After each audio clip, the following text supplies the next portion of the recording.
Howdy, folks. I'm back yet again with some more ZZZ. Took a bit of a break, had to stretch my legs and get some stuff done, but I have time to do another. And previously in the game, we went out for a spin with Arya and Suna, and some suspicions were confirmed. Arya is not, in fact, human, at least not technically speaking. But like Banyue and Seed Senior, she is a combat android that had been created for warfare, of course, left and once used up, thrown into a ditch and let in a hollow, only to have reawakened, fell in love with the music by Cecilia, and of course was hired by her to be a singing double, and has since then gone on to form the Angels of Delusion trio with her as their manager, and of course that's how Suna and Nangong ended up coming into the picture. And when and following a signal with regards to that commission that they had taken up, they we found a couple of reactivated, corrupted fellow combat androids, which reawakened some bad memories for Arya, and now she's having a complete mental breakdown, and we're trying to help her snap out of it best we can with Banyue and Xiao Guang. So a lot of old characters have come back for this one, which is very nice. I like that they're actually remembering, oh yeah, these characters let's actually use them in the story for once instead of forgetting about them, which is nice. And so we played around with Arya and Suna, and I'm liking them surprisingly a lot, much to my amusement and surprise. But the only one we haven't tried yet is Nangong. So who knows? So far, there doesn't seem to be any kind of ultimate attack combo like Kaleda and Ben, much to my disappointment. But on the flip side, they do seem to have some things that happen in conjunction with their characters. Like whenever Suna does her special that has a selfie involved, she gets one of the other characters to take part in it, provided they are one of the angels. And we saw it happen with Arya, so the only one missing is Nangong. And I noticed that whenever one of the characters sits idle, they start doing little dances. And if you have one or maybe even perhaps both of the other three, two out of the three, or maybe all three of them, then they start to join into a little dance bit, which is pretty cute. So there is some overlap with them in terms of the gameplay. So that is nice to see. That being said, we're still pretty early into the learning of them, but yeah, we are having a real story, heavy story stuff happening. Which, knowing this game and its characters, yeah, it was bound to happen. So we know Arya has that sad little backstory, being a former android with nightmares. But there's also Nangong, and she clearly has something going on with her because she has that giant X scar on her back where her wings are coming out of. So there's definitely something going on with her. I mean, you don't have a giant scar on your back like that in a game like this and just pretend everything is normal. So,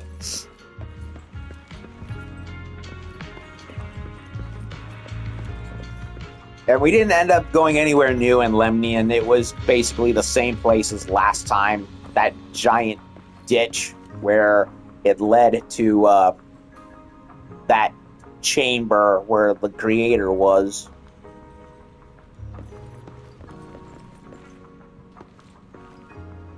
Got posters set up. Who is she? Low. Well, she's clearly a Thyran, an elf one, kind of like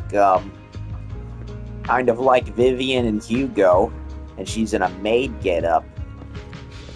I like the two twin ponytails she's got. Short ones. The ZZZ devs really love their twin ponytails, I will say. You're here, manager of the video store next door. Unfortunately, our 404 is still under renovation, so there's no shows to catch at the moment. But hey, the drink stand's open all the time, so if you're craving something special, feel free to head over there. As a matter of fact, I will. Thank you, Missy. You're cute. And this is Zhao. Not a name I've ever heard of, but yeah, she's cute.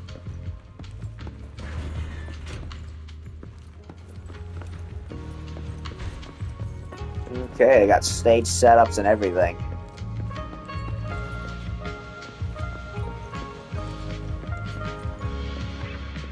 Aiden.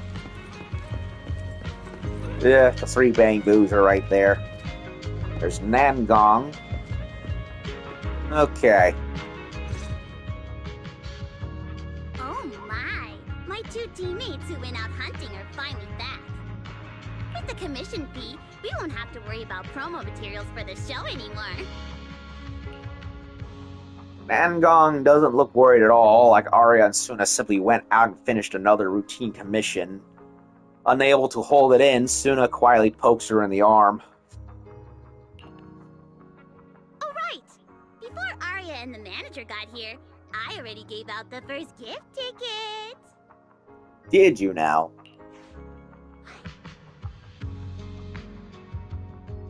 So who'd you give it to? That was fast. But I thought Belle and I would be the first to get gift tickets. Sorry, manager.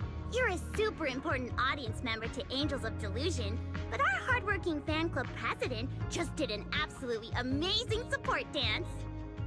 First come, first serve, I suppose. Biggest fan? Yeah, biggest fan's been working really hard. Just now, it told me that for every one of our shows, it wants to cheer us on like that from the crowd. I'm guessing that's the Bang Boo, right? And from now on, when anyone ever asks, it'll proudly say its cheer routine was inspired by the first work we released after Angels of Delusion officially formed. If I remember right, back then, I was busy convincing a certain crybaby to join the group, so Arya handled the choreography. Oh, I remember. The choreography was not great, and because of my habits, I added way too many little hops. Right after Suna joined, she couldn't keep up with all the hops and ended up crying from sheer frustration. Wait. Are we getting a little off track? Arya slips into a memory, her expression going blank. Suna seems ready to press the issue while Arya hesitates, but Nangong stops her. Anyway, I gave the first gift ticket to biggest fan. Next, let's go find that senior Arya really likes. Vesper, was it? The one from Tops? Vesper? You mean the intelligent construct singer from Tops Entertainment? Yes. She's a senior Arya really admires and feels close to. She's given us advice on performances and songs before. Always super patient. Sometimes I even wonder if Miss Vesper ever decided to sing with Arya, Suna and I would just get kicked out and be left homeless. But if it's her, she'll probably be busy on Gilded Carrot Day night. You know, I just realized Arya's talked to that quote-unquote wishing sprite for a number of times, so you'd think she would have probably picked up on the fact that the voice on the radio was clearly not the same one. I mean, I know it's somebody else. Wise knows it's somebody else. I think it's Yokai playing tricks and hacking into systems. But the fact that she didn't pick up on it is kind of worrisome.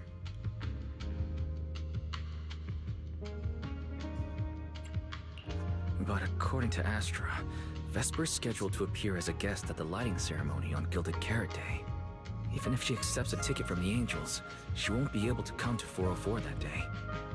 That said, the ticket would be a heartfelt gesture from Arya and the girls. As for whether she can actually attend or not, we can wait for Vesper to explain it herself. Hold on a second.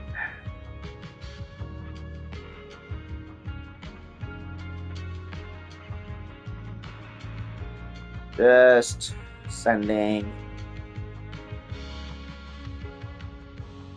stuff out. Aria? Why are you and the manager spacing out together like that? I'm here. Nangong, you're saying weird things again. Vesper is an amazing senior, and you and Suna are my most important teammates. You two,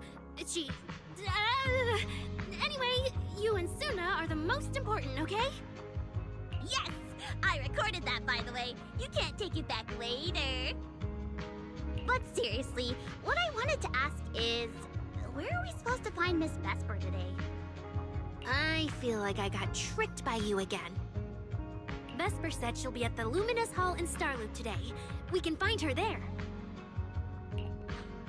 Starloop? You mean the place where Astra performs? Oh, there must be a lot of amazing people there.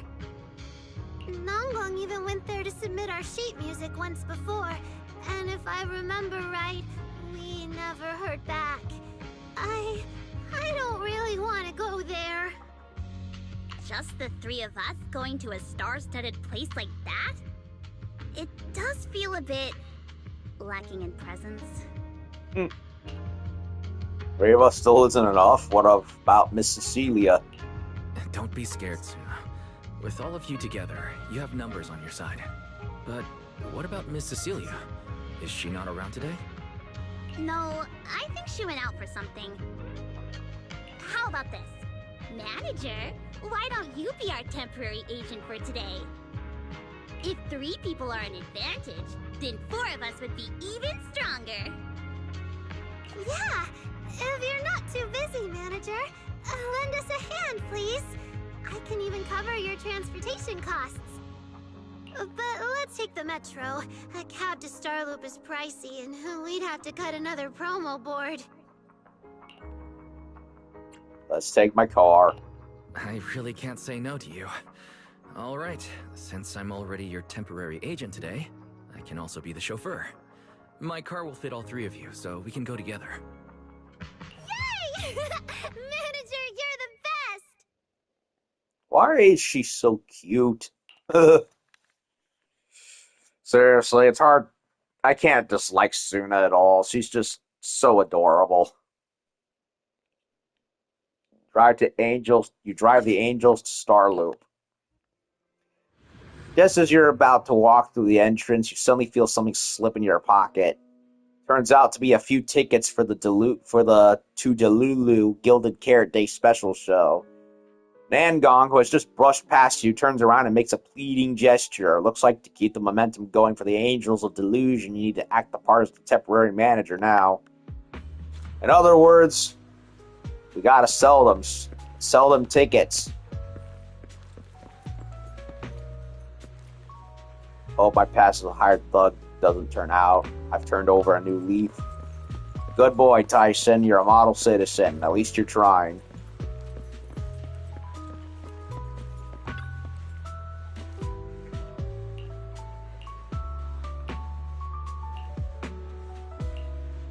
Yeah. Double troublemaker Bang Boo realize they've been surrounded. That's them right there.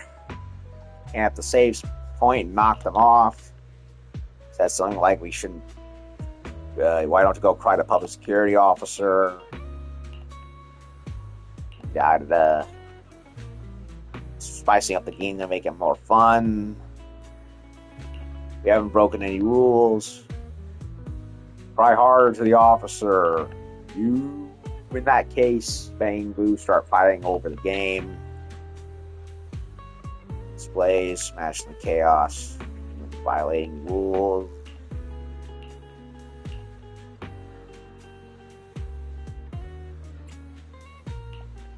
They only did for fun. Do your best to hold back the agitated little Bangbu. They appeared dissatisfied and utter their threats with ends and neds and saying things like, see you on the internet and watch where you go from now on as they leave. Thankfully, full-on conflict prevented. Officer KK departs. They thank you for saving them from a bad fate. Thought we were in for a beating again like last time. Come play with us next time. Okay, a little... I'm trying to keep a lookout for more of those little side things that happen and get whatever little achievements happen.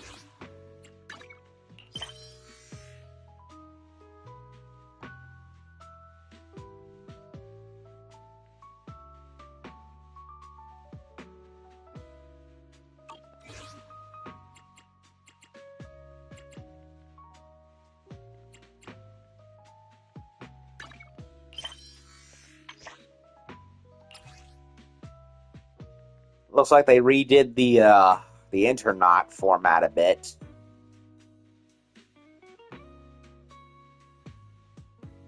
Hollow patterns emerging on Hollow Zero's surface.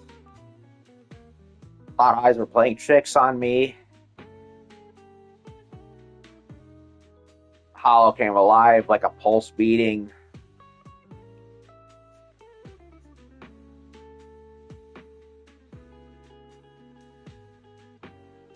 Been hearing choppers all night. Could it be a signal? Bellabog Heavy Industries is begging you here.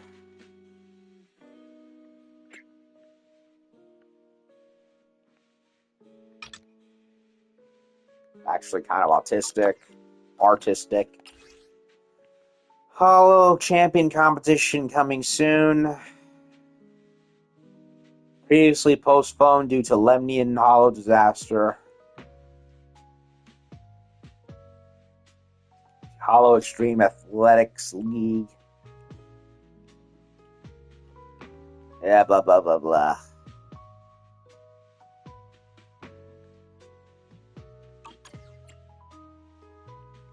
Whoa, we got commissions, did we?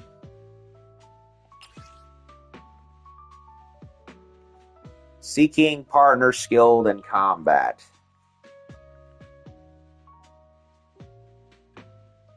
Bounty for capturing them is substantial.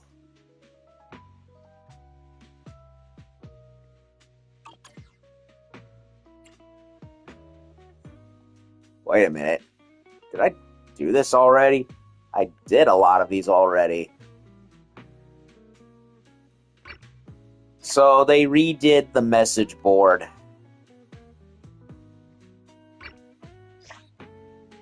Yeah, they redid it. It looks different. Way different.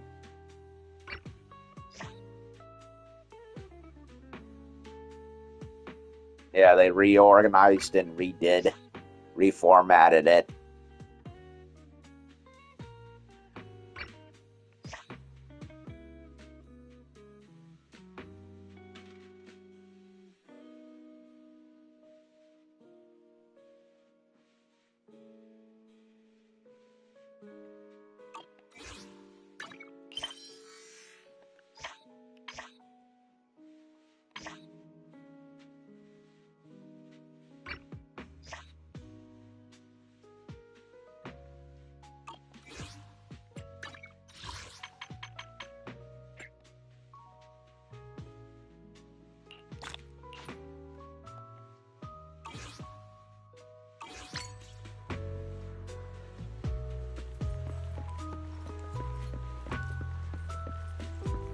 So let's go meet this Vesper person. They said she was an android, right? She is. A very pretty one, I will say. She looks kind of similar to Arya now that I think about it. She has like she's got like these wing looking things coming off of her, which those are thrusters. Yeah, they look like thrusters from a mobile suit from Gundam. They've got like the little coverings over them, kind of like wings, but not really. I wonder if, yeah, it looks like they are, yeah, there's like, they're mounted on like little pods right there. I'm guessing they're articulated, meaning she can probably hover in the air and go in different directions. Okay. Miss Vesper, about those tickets. The three angels all turn around in unison, eyes sparkling with anticipation. That's right, it's time for their manager to step up. Submit the required item. Where are you supposed to be? Our artist is waiting for a very important partner. Atong, wait, I know these kids. This is Aria. She's a wonderful young singer. Ah, sorry to bother you. We're here to deliver show tickets to Miss Vesper. No need to be so formal, and Nangong and Suna, too. So they are acquainted, are they? Hello, miss. Nice to see you again, Miss Vesper. Your new song is great, especially the chant and the chorus. Looks like you're set to crush it at the gala after Gilded Carrot Day.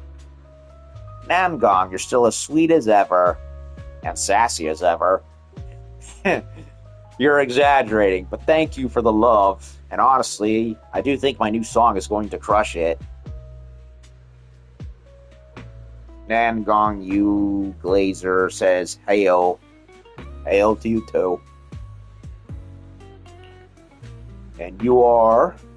Pleased to meet you. I'm the Angels of Delusion agent. I see, Mr. Agent. If Arya brought you along to see me, then you must already know her identity, right? That's wonderful. Looks like our little Arya has found another friend she can be open with. So, yeah, I mean, she's a robot, so of course she would know Arya is also a clanker too, just like how Banyue picked up on it immediately. I love Nangong, as you can see. Indeed. I could tell straight from the profile and username. So far, I haven't been able to play with her yet. It's only been Suna and Arya they've shown off. So, in due time, I guess. Miss Vesper. Though honestly, I don't think you need to hide anything from true friends. Even your audience will fall for your voice sooner or later, no matter what form it's delivered in. But the truth hidden beneath the illusion is far more intriguing, and I'll always have a little Arya's back, no matter what you decide. Atong glances at the ticket in her hand, then suddenly frowns. I hope she's in 2.7. Yeah, they do seem to be introducing the characters one after another. They did Suna first, so I'm guessing Arya's next in line, and then Nangong after her.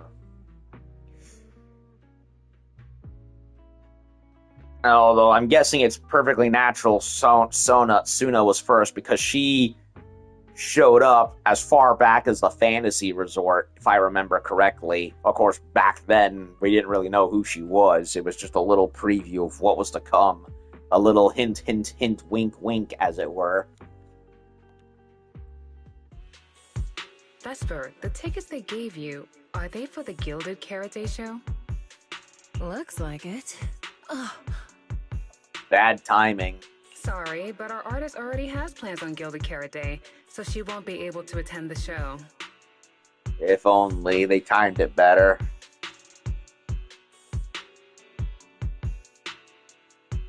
She is being the saddest in my eyes. Atong. Are you going to wave glow sticks at some back alley gig, or go to the stage? Surely you know which one is the right choice. If that lady hadn't refused to perform, this opportunity wouldn't have come to you at all. Vesper's expression stiffens for a moment.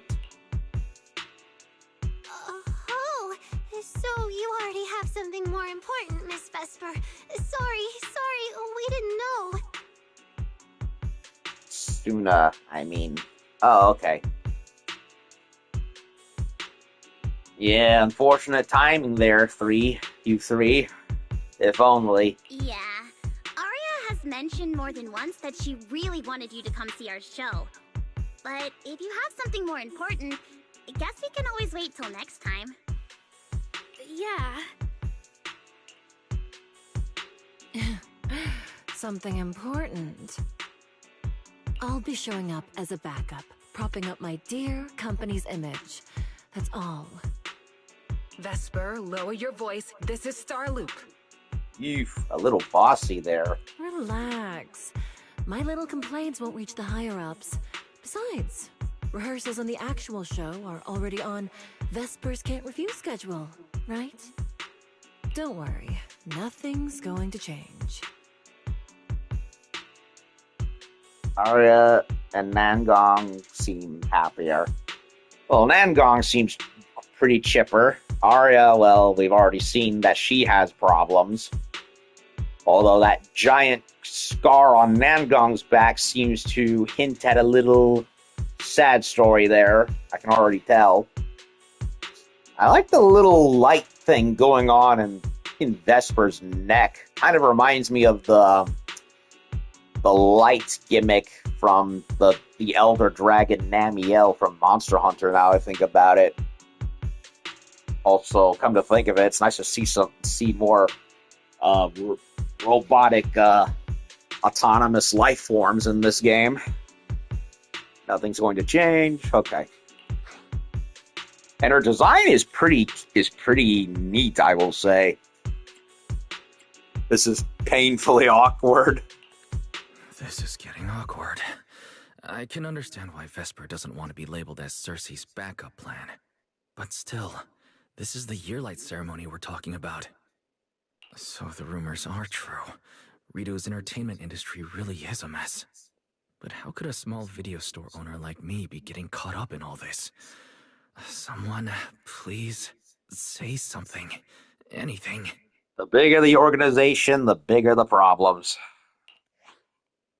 Still, I wonder if Angels of Delusion's performance could squeeze into one tiny corner of Miss Vesper's Can't Refuse schedule someday. How about this? Keep these tickets as souvenirs for you and Atong. Whenever you're free, just show them at the door, and you can get into any Angels of Delusion show for free. How does that sound? After all, Angels of Delusion will have plenty more shows. You're bound to catch one eventually, right? In other words, offer them as a peace offering, and the next time you show up, bang, done deal. No questions asked. Nangong? Oh, I didn't check with the others first. Arya, are you having second thoughts? More constructor robot, yeah. No, I really want Vesper to come see our show. Arya. Ahem. Watch the time. The organizer staff should be on their way. Even if I can't make it on Gilded Carrot Day night, I can set aside some time to watch your preview show. Wait, your schedule over the next few days is going to be packed tight. It'll only take half a day. We'll all work hard and try not to take up too much of your time, Miss Vesper. Like I said, no need to be so formal. All right, I've cleared half an afternoon for you, the day before Gilded Carrot Day. The organizer's already waiting in the private room. Let's go. Vesper gives Arya a quick wink, then leaves with her agent.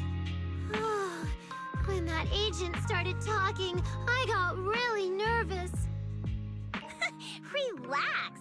We've got our own agent, too. Well, temporary agent, at least.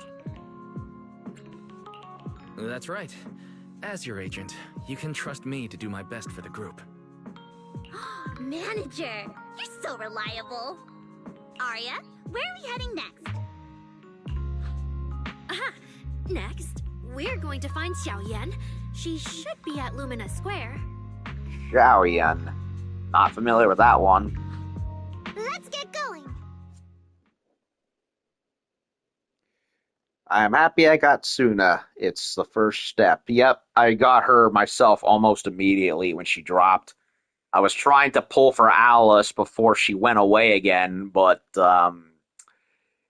it did not give me Alice. It got me one of the old characters instead. But hope she'll come back eventually. Let's get going. At least I got Suna early, and I don't have to worry about grinding for her. I'll just save up my tapes for the next one. Resigned, you drive the Angels of Delusion to Lumina Square. Along the way, you get nonstop surround sound compliments in full stereo. If it stays like this, you wouldn't even mind driving all the way to Phylum Heights. That lady over there, is she the manager who looked after the Angels back when they were training at the small agency?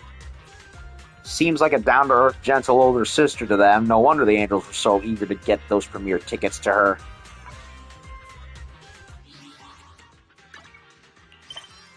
I am definitely changing the name of the stream afterwards because I didn't want to leave it at just part 180 something. So I'm definitely changing it after I'm done. Xiaoyan.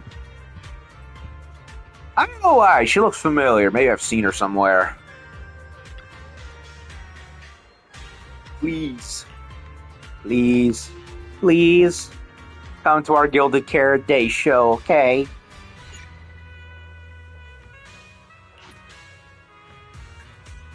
What a gorgeous concert ticket. In the blink of an eye, you've grown into a group capable of putting on live shows. I'm really, really happy for you. Bought the skin too. Nice. You're too kind. Honestly, it's kind of embarrassing. I haven't seen you practice in years, so in my head, you're still just kids.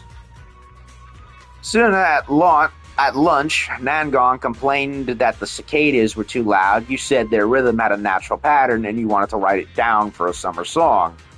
Later, Nangong dragged you into dance practice too, just so you'd know what it feels like to be exhausted, half asleep, and still get woken up by all that noise. By the time it was over, you were so exhausted you were falling asleep 5 minutes after sitting down, and Arya basically shut down on the spot. Nangong was still the only one who got woken up, and her face was priceless. Ah, come on, Xiaoyan. That's just how they are, no matter when. I really just can't with them. Nangong really is the best leader, and even if Suna gives you headaches, Arya's so hard-working and well-behaved, she must help a lot, right? Yeah, Arya's wonderful. Really, really wonderful. Nangong. Come to think of it, how well do you know Miss Cersei, Arya? If you mean if we've met her before or not, then yes, I have, but it probably wasn't a pleasant experience for her. Impossible. Arya's such a wonderful kid. Anyone who's met you, even a big star like her, would have a hard time not liking you. Why bring this up all of a sudden, though? It's been forever since we last saw you two. How about we find a nice spot to chat first? Following Xiaoyan, you find a good spot to talk. Lady Cersei likes me? I mean, she picked you as her singing double for a reason, so she must. Waiting on the Resident Evil Requiem 2 weeks from now. I'm debating if and when I'll get RE9. I've kind of been a little bit on and off with Resident Evil. I enjoyed the remake of 2. Although on replays it's kind of soured in some ways to me. I like it. I just don't think it's aged very well. 3 was just bleh. Like, I wanted to like it and give it the benefit of the doubt, but the more I played it and replayed it, the more I was just the less I liked it. 7 I played a little bit of. 8 I fully played, both of which were at a friend's place. And 9, I like what I see with 9, but I'm not really in a hurry to get it as of yet. Maybe once it's on sale or something. I don't know. I'm kind of like touch and go when it comes to RE. Some games I like, others I don't. So I'm kind of like, meh. So I'll wait a while to see how it ends up. Lady seriously likes me. At this point, I'm more hyped for Ace Combat 8. Assuming Bandai doesn't screw with that like how they screwed up with Code Vein 2. Ugh. Yeah. After the agency shut down, she somehow heard about where you'd gone and even came to me herself to ask about you. But back then, she didn't look quite the same as she did before she retired. She had her hair down, loosely tied near the ends. The fins by her ears were longer, and her eyes had gone back to their original violet. When you met her gaze, it felt like her pupils could pull you in. That description sounds a bit familiar. Oh, right. She also left me her contact info. The name she used was... Xiaoyan flips through her contacts. This is bad. Uh-oh. This is what Cecilia was worried about. Ah, there it is. Cecilia. What? Can I see your contact info? Uh-oh. So wait, so Arya does not know that Cecilia and Circe are the same person? Okay, now I'm really confused. I thought she knew. Of course. But she also asked me for your contact info. You haven't gotten any messages or calls from her? Arya takes Xiaoyan's phone and looks for Circe's contact info. An utterly predictable result. Arya's eyes fill with dismay and no one dares to meet her gaze. So, I did get some back then. I just didn't realize until now that it was Lady Circe reaching out. But why would she hide it from me? Even if it's because of everything that happened, I never did anything wrong, did I? Oh, okay, so Circe, aka Cecilia, confided in Wise that she was, one and the same, but none of the angels themselves knew who she really was because she looked slightly different back then. I guess sea dragons can slightly change some parts about themselves, I guess. I don't know. Never tried Ace Combat. If you like jet fighter games, it's a recommend. It's honestly surprising how well that series has aged. The 3 PS2 games, 4, 5, and 0, staunch recommends. Unfortunately, they're all still stuck on the PS2. Same with 6 on the 360.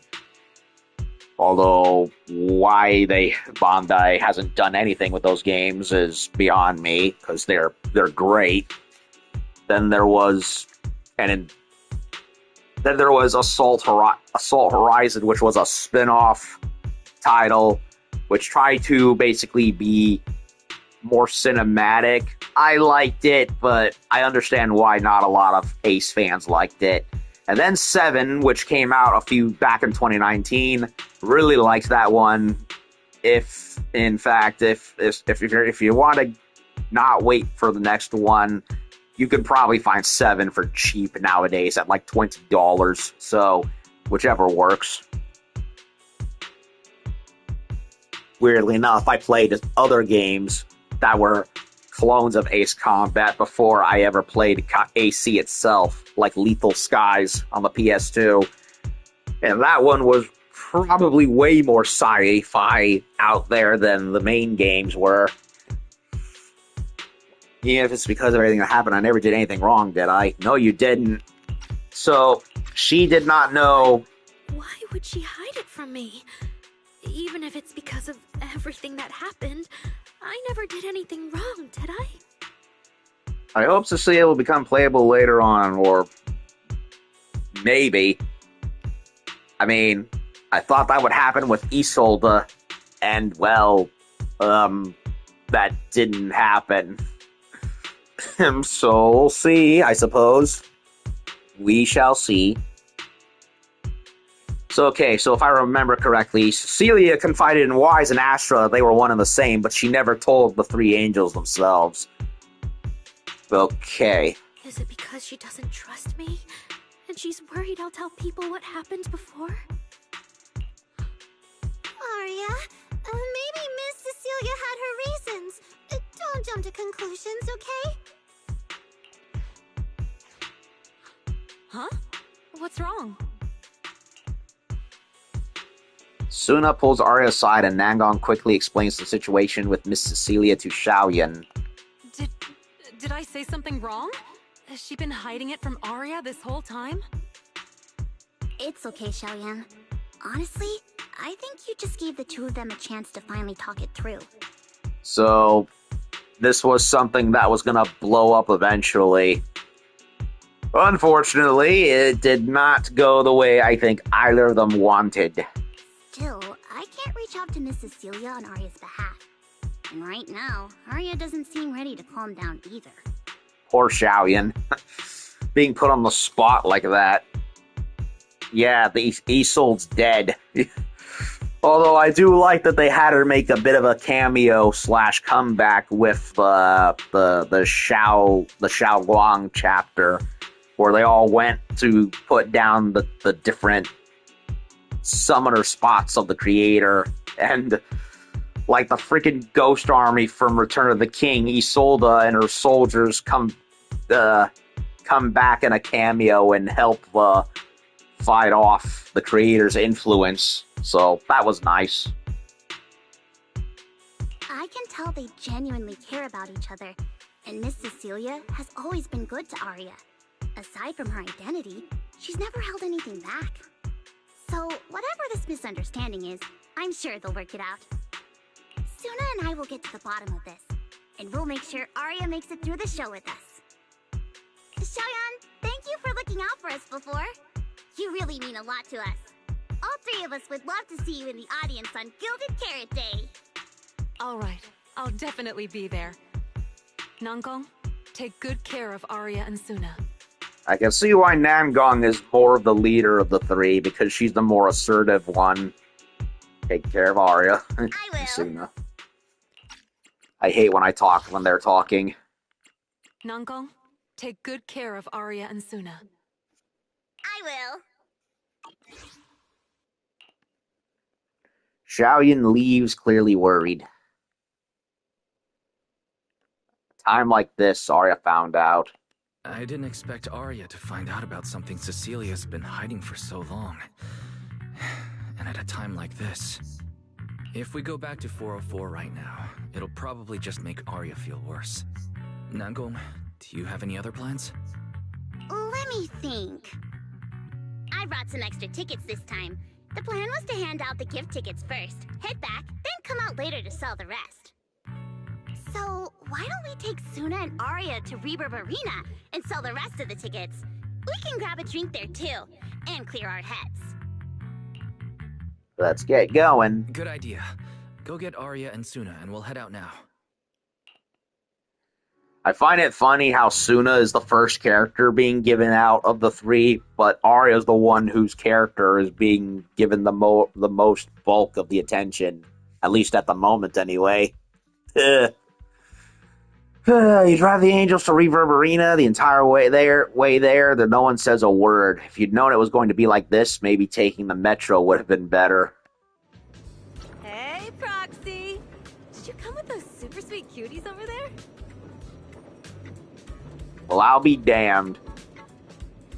You know, I kept saying that the angels and the sons of Caledon were like yin and yang, black and red, heavy metal themed biker gang, opposite to white and pink pastel colored JK pop band Angels over there.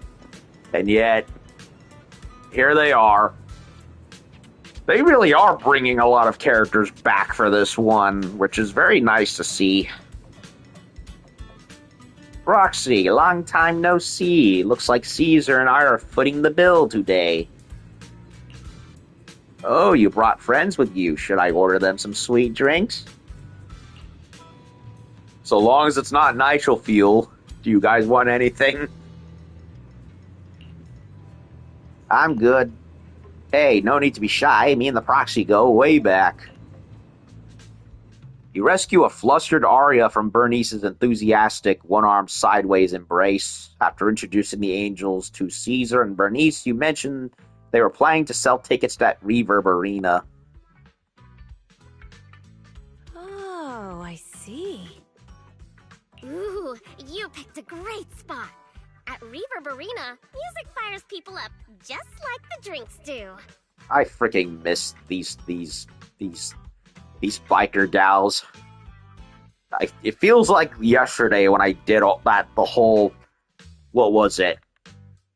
Cheesetopia, and before that, the main storyline themselves with Pompeii and all that. I missed them. But do you have anything more specific planned? Basically, we show them our page, and if they like our videos, we ask if they want to come see our Gilded Carrot Day debut on 6th Street. That sounds like it's gonna test everyone's patience a bit, doesn't it? Yeah. Look around.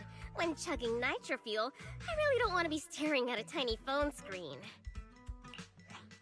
Do you have any other ideas? Ideas. I believe it was around the time Caesar had dropped in chapter, what was it, 4 of season 1? Came out, it was either 3 or 4, I can't remember which one it was, that the Sons of Caledon first entered the story. That was when I really started seeing Triple Z really pop off on YouTube. And I didn't have a PS5 at the time, and if I did, it was very early into it that I started noticing, like, same people who did Genshin did this. And it was like, oh, I like what I see. It's, instead of generic high fantasy, it's slop, it's urban fantasy slop, but the good kind of slop. Well, I say slop in terms of internet slang, but I liked what I saw. And then the Bernice one came out, and that's when it really got more and more attention. And by the time I finally picked the time to start playing, that was when Evelyn had been the character who was being given out.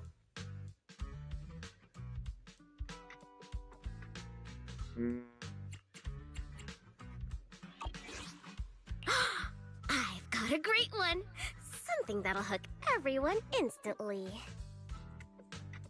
It was amazing back then, same with 1.4. Yeah, I wish I'd gotten into the game earlier, in all honesty.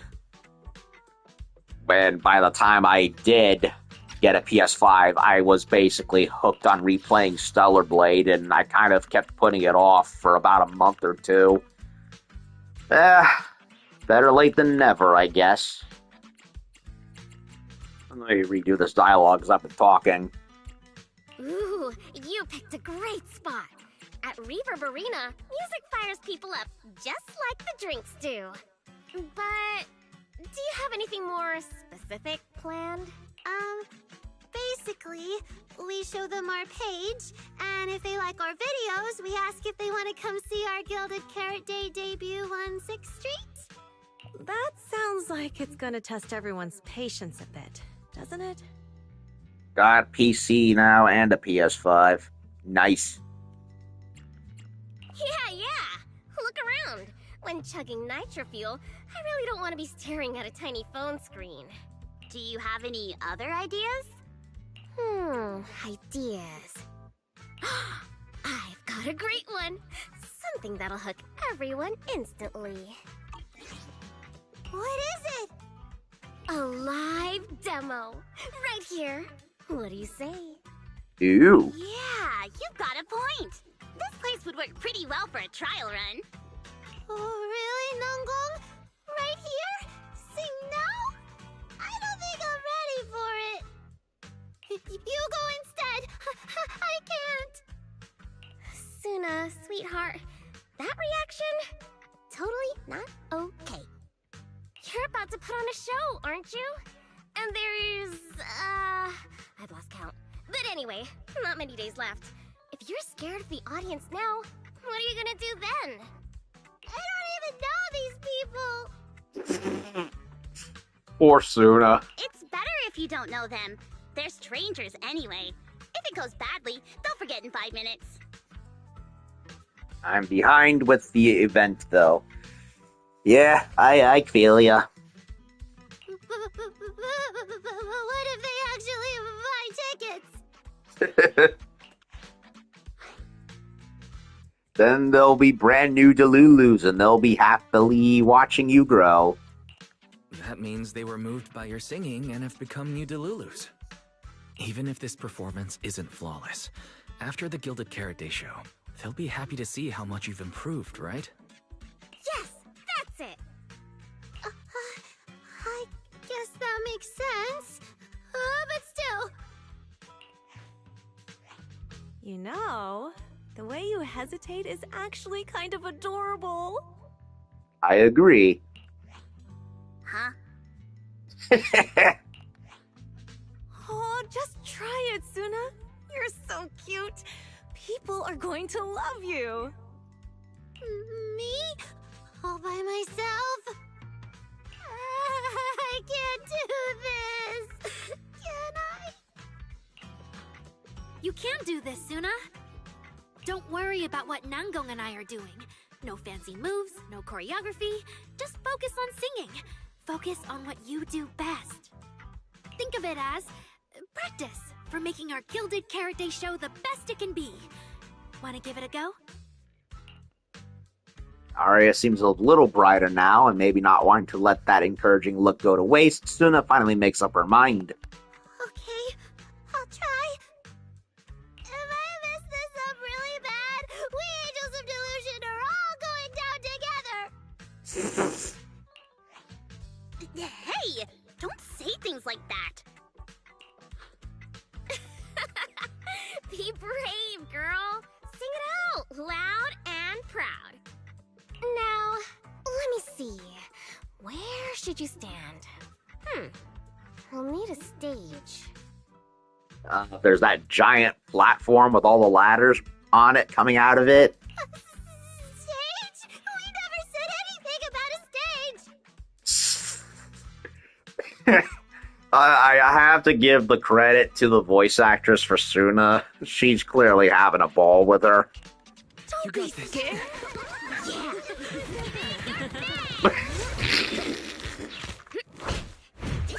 Go for it, Suna.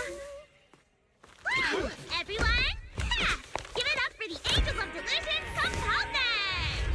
Just let me leave the notes I'll pass to plate. Color the songs your dreams have stayed. You will feel it when every gentle chord rings out and fades away. Don't show and fake, sets our hearts ablaze. Music soft and free, flowing endlessly. Born from love, our melody.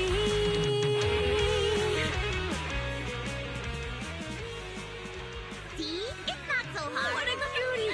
Oh, you're so adorable! You gotta teach me! You're amazing, Suna! That was fast. Finally, it's over. That was funny. Caesar and Bernice giving her an encouragement and a little back massage, and then the other two doing the same to her feet. That was funny. Oh, the They really need to. If they ever find the time to do it, they really need to make an anime adaptation. They don't even have to change much. Just use the same CG animation. It's already flawless. You don't have to animate in 2D or anything. Just go with what you got. And oh man, excited to see Molly pull with the VA. Arya, how is my singing? Angels of Delusion isn't gonna fall apart before Gilded Carrot Day, right? I hope I can rewatch that cutscene because that opening bit was just hilarious. No, you did great, Suna. And honestly, only you can sing that part with the right emotion. Well, she certainly put herself together forthwith, despite the rushed opening. You're just as patient with Suna as ever, Arya. If you ask me, your performance did have a few rough spots. Where? When? Did I go off key? Oh, how many times? Well, she was put on the spot right then and there, so not much prep time. It was just some breathing issues. Nangong, you're scaring me again. And don't tell me how to sing. I'm not listening to you. Arya's the real pro. No, I'm not really. Well, that's true. Arya's singing never has rough spots, especially not with her breath control. She can't breathe in general because she's well, not exactly made out of flesh. Okay. Oh man. Van quickly realizes she must have said something wrong. Oh, right. I brought these tickets we promised to give the manager. Finally my turn. Let's see what makes them special. So it's finally the temporary agent's turn. What's different about my ticket compared to everyone else's? Take a look and you'll see. Ta-da! This one's a special edition for our very special audience. Commemorative Delulu's ticket. Ticket to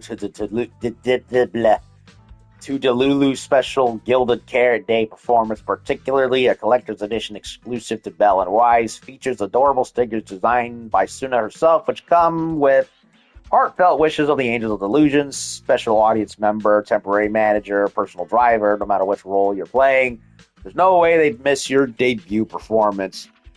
Remind Wise that he should treat them to a special stay at the Fantasy Resort. I'm sure they would love them. After all, Suna was there at one point. Yep, and it's got stickers of all three of us on it. Suna designed them herself. Ever since we decided to do a Gilded Carrot Day show at 404, you two managers have seen a lot of our embarrassing moments. And not so embarrassing moments. Nangong! What I mean is, you managers have helped us so much. Big things, small things. You even ended up being the first to witness our new song. The first to witness their new song? Oh, she means the sheet music that smacked me in the nose. Oh yeah, poor Wise, an unwitting act in their little comedy slapstick. Which is why these two special tickets are meant for our most special supporters. Cute design. All right then, I'll accept it on Belle's behalf. Mm-hmm. And now I need to go sell the rest. Those two who pushed Suna into performing earlier, they'll buy tickets, right? Honestly, I'm not sure how it would have acted if it was Belle as the main character in that part. I actually think it fit that scene with the music going into Wise's face fits him more than it does her. Unless it's the same regardless. Mm-hmm. And now I need to go sell the rest. Those two who pushed Suna into performing earlier, they'll buy tickets, right?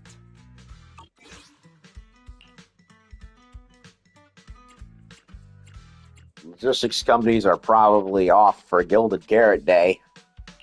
I'd expect so. Caesar and Bernice work at a logistics company, and those usually close for Gilded Carrot Day. Logistics company. Logistics. What is it, Suna? From the look of her, she's probably just remembered those 22 tickets we sold on the website.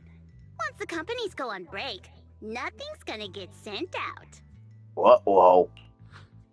Oh, you totally realized and didn't warn me. Oh, fine. I'll deal with it tonight the second I get home. So they gotta hurry. Nangong, come, we'll catch our Angels of Delusion Gilded Carrot Day or evening performance live at 404 on 6th Street. I don't recognize that place or that band. It's unfamiliarity that brings you the most unique Gilded Carrot Day experience. True, that kid just now sounded great. I'll go check out the show. So please come check out our show. If you like, the kind of kid who has to muster every ounce of strength just to sing out loud and speak up. If I don't buy a ticket now, it feels like I'd be letting all of your courage go to waste. That song was fire. Just try not to be so nervous when it's showtime, alright? I believe in you. I'll do my best. Thank you so much. I like how the Caledon gals have shown up. At least two of them have anyway. Caesar and Bernice. That's something I'm really liking about this chapter. Even though I'm really liking the time I've with the new with the three angels, I like that they set aside enough time to bring back previous characters. It makes, everything feel more connected.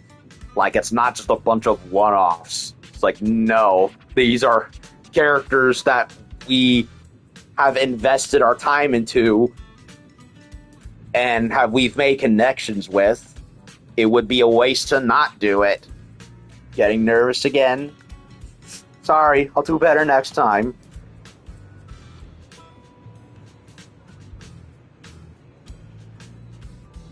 Belle doesn't get sheet music in her face. Okay.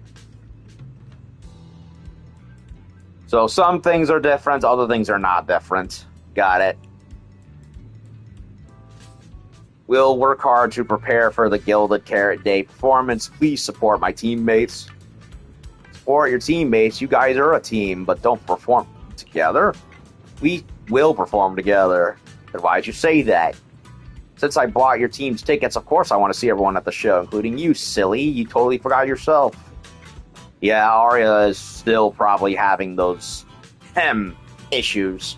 Thanks for supporting us of the Angels of Delusion, then. That's more like it. I guess now I fulfilled everything Wishing Sprite and Banya Shifu warned me about. What do you mean? What do you mean? Why are you suddenly mentioning the two of them? And the Wishing Sprite is clearly not the Wishing Sprite we've been, led to believe. That was somebody else. Just like Wishing Sprite said, I'm protecting what we cherish and keeping my friends safe. And Banya Shifu reminded me not to cause those closest to me to stumble. Although, admittedly, very similar rhetoric was being said between the both of them. I've realized my earlier thinking was childish. If I just quit the Gilded Carrot Day debut outright, Nangong and Suna would be devastated. And if the show fell apart because the lead vocalist was missing, people would lose faith in Angels of Delusion. So, Whispering Sprites or no, in terms of whether it was the real one or not, it wasn't wrong. And of course, Banyue, they were all like, hey, don't worry about what happened in the past. Don't let it weigh you down. Just embrace what's coming tomorrow and just, be good. Do good. Be great. That would hurt Nangong and Suna deeply. And let's give it everything. Looks like you finally figured it out. You're right. Angels of Delusion needs you. We can only finish the show if we all work together. No, what I mean is... Look, manager. I encouraged Suna to do the demo show. She sang beautifully. She could absolutely take the lead. Now, I know for sure. Even without me, Nangong and Suna's Gilded Carrot Day show will go just fine. Oh, come on. Wait, Arya. That doesn't sound right. I don't think the Wishing Sprite or Banyue Shifu meant it that way. Yeah, she completely misinterpreted what either of them said. But that is the best solution. The abnormal signals in my logic core have been making my whole system unstable. An unstable construct can't give the audience joyful delusions and doesn't belong on stage. And I can't let the girls worry about me at the most important moment. Do we need to call Enzo? I think we're gonna need to call Enzo. In fact, I think not just Enzo, we're gonna have to get Astra and Cecilia too. Especially Cecilia.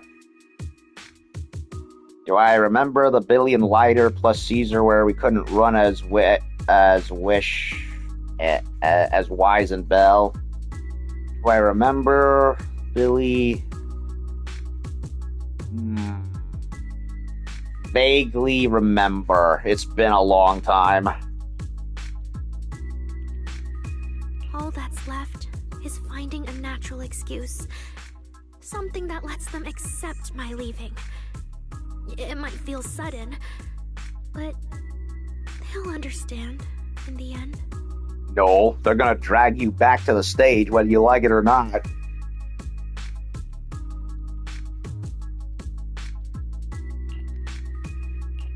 No, Arya. Don't do this. Shh, manager.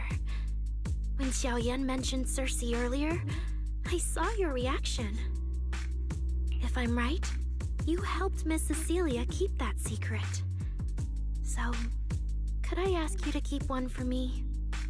You're the only person during my remaining time in Angels of Delusion that I've hidden nothing from.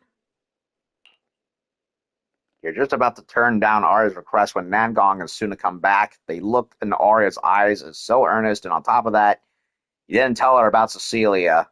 And that, the refusal you're not quite saying out loud, turns into tacit agreement. Arya, how are you doing? Not well, clearly. I'm doing great. Are you going to check how many tickets I sold? No, I just wanted to ask, how are you feeling now? To be frank, I am a little sad. After all, Miss Cecilia kept something that big from me. Then, let's go back now. Of course! If we don't get back and practice properly, the Delulus who just bought tickets are going to watch us fall apart on Gilded Carrot Day. Oh, you're right! We have to get back right now! The angels hurry back to 6th Street together. As they say goodbye, Arya glances back, giving you a soft little wink. Oh boy. I don't like where this is going. Feeling so dizzy. Did I lean on you for a moment? Are you okay? I'm fine. Just need to freshen up. I drank too much of that special drink. You're really kind caring about me like this. By the way, do you have a disposable bag on you? Goodbye. She's hammered. Excuse me. She had a little too much nitro fuel, I'm guessing. Such a small place can be called a stage, just as a grand venue like the Starlit Tower can also be called a stage. Definitely a stage is quite broad, same for idols and celebrities, when a proxy could count as an idol.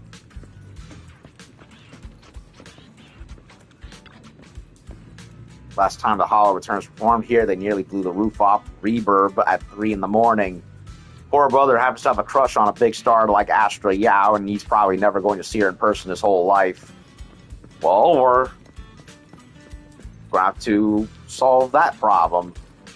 I keep thinking they may do something more with Reverb, because you have this one hallway down here. And then you have this door over there.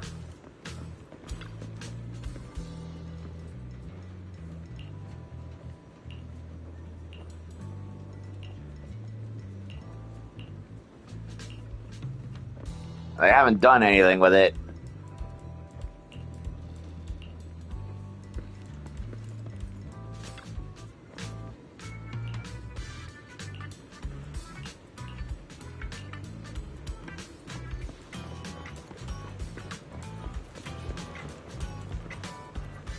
Oh, he's having a tough time.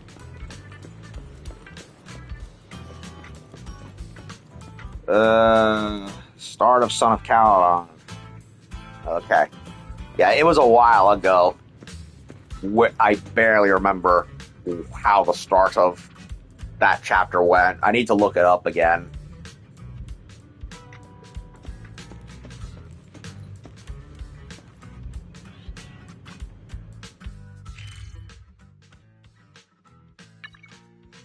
Listen to Suna's new and improved version and show her some support.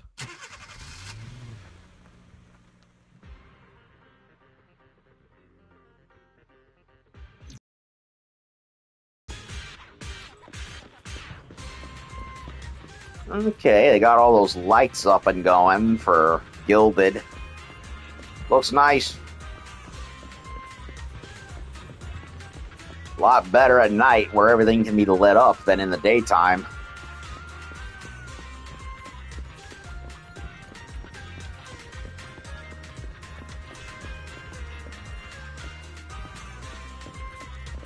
Oh, would you look at that? Fireworks.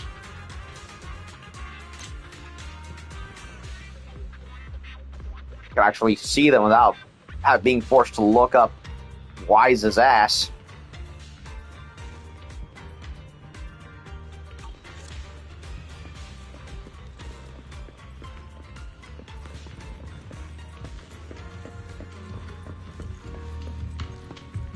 There's Ari.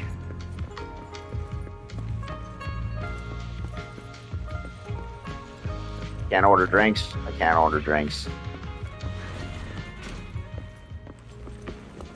There's Dragon Lady. Hey, Miss Cecilia,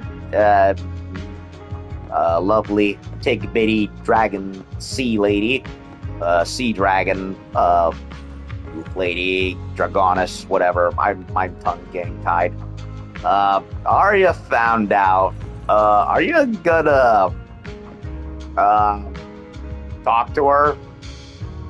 Get through her chrome dome that she's being delusional? Because there's no sense in hiding it anymore, and she's having a little bit of a problem. You might wanna need to attend to it. God damn, her character model's freaking beautiful. Ugh, Jesus. We're not satisfied with just a regular dragon lady. They gave us a sea dragon lady, and Jesus. Okay. Song's getting more vibrant by the minute. When it's done, it'll blow everyone away. Manager, want to team up with biggest fan right now to cheer on our little angels? Yes. We have to do the minigame thing. When a long note block appears, press and hold the corresponding button until it passes through the judgment area to achieve perfect hit. When a green one hold both until appears, hold both sides buttons until the thing appears. Judgment until it passes through. Okay. Falling into Delusion Field. Yay!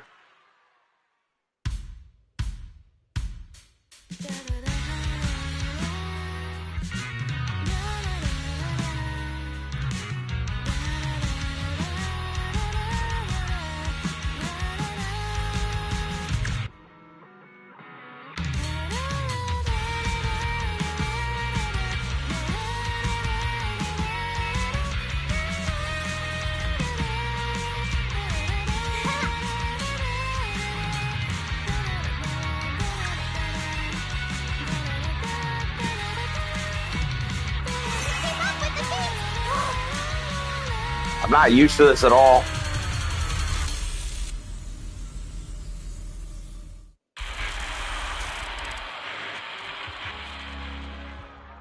Huh?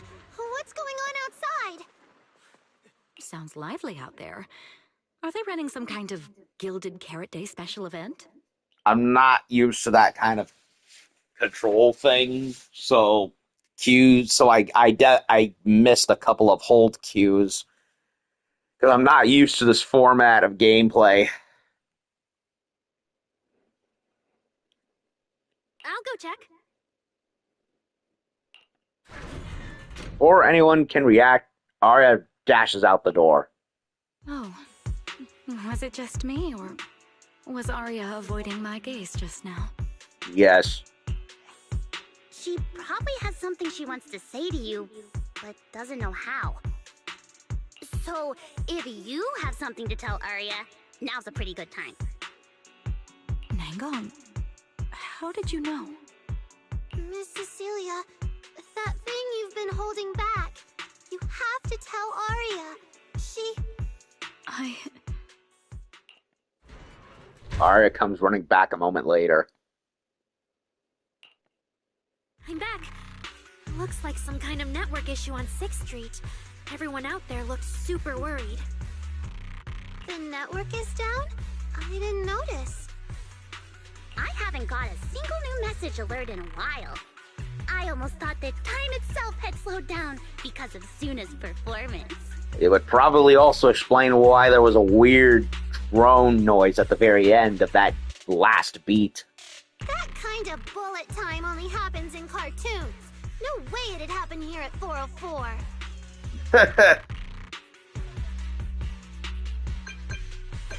Knock knock notifications didn't go down, they actually increased, but why are they all garbled messages from random accounts? What is this?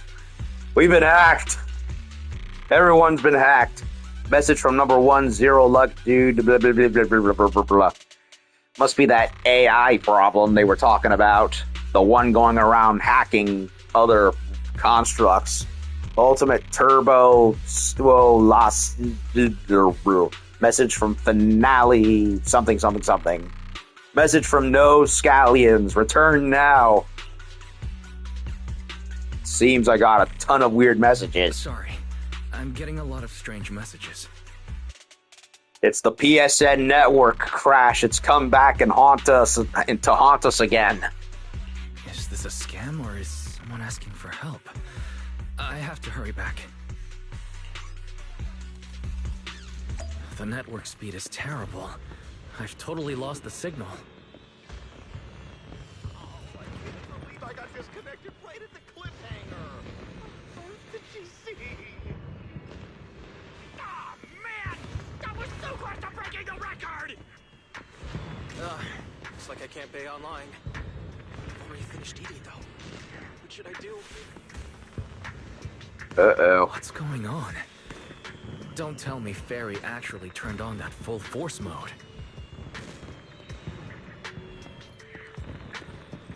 Tin Master and Asha. All online modes just crashed. I'm fine, but the customers, they're pissed.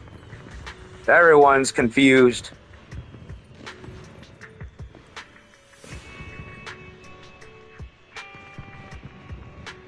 Signal's bad today.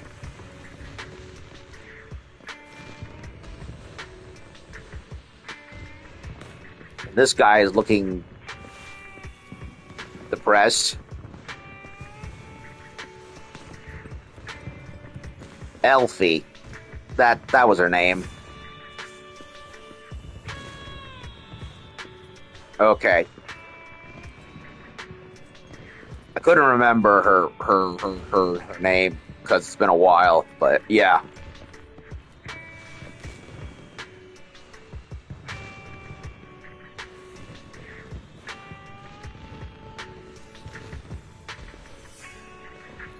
Head back to the video store. Belle! Fairy! Uh-oh.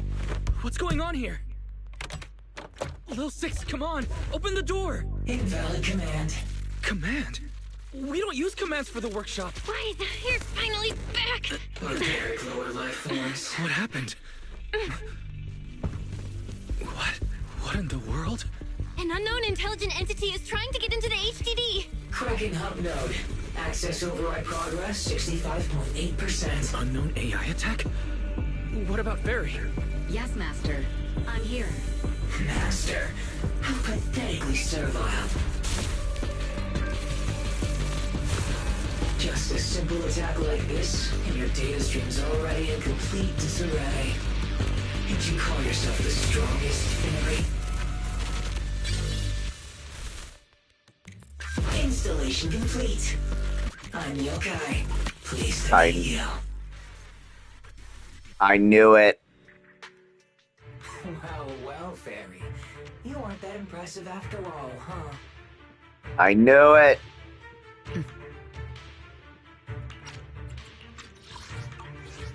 Aw, why so quiet? Still hard at work building that firewall brick by brick, getting ready to cut off my escape route? Guess I'd better watch myself. I mean, how many AIs out there would put in this much effort playing housekeeper for two illegal proxies like you do? Fairy's not our housekeeper, and we're not illegal.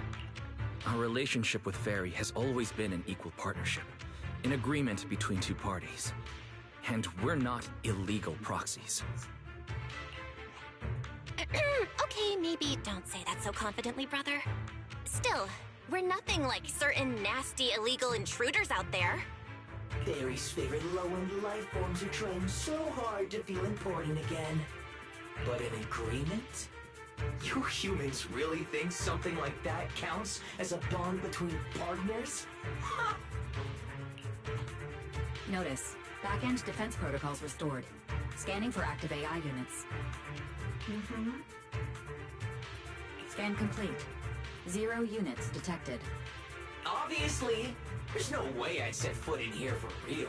For an AI, the connection here is about as fast as a mining pit inside Lemnian Hollow. Installation complete. Was that a good impression? Mining pit. It was you. Lemnian Hollow? Mining pit? So it was you. The intelligent entity from before. Yep, he's the one who was shacking up inside of Lockspring's system, and then skeetered off once he was no longer useful. And here he is.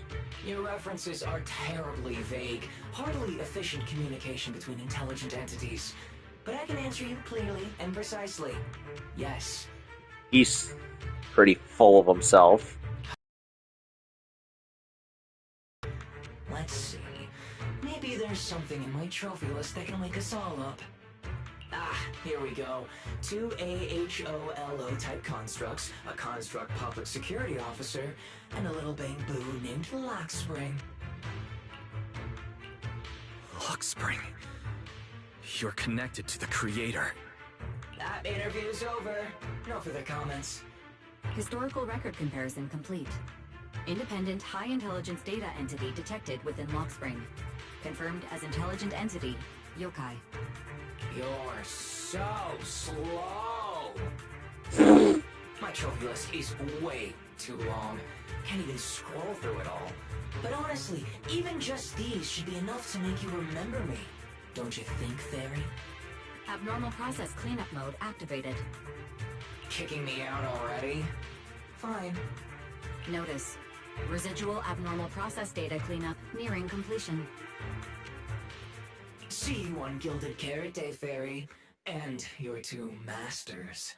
Don't forget to watch the special performance I've got lined up. Uh-oh. Yokai's purple eye flickers twice on the screen and then goes dark. It just left like that?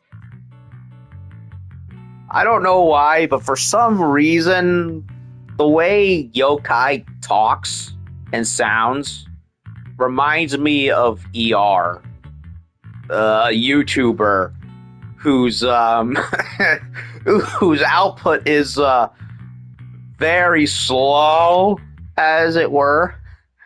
But whenever he puts out a video, it's usually comedy gold. the way he talks and sounds, just for whatever reason, makes me think of him. The so slow bit and how and everything else, it just reminded me of that. His definitely look up his Life is Strange video. It's hilarious.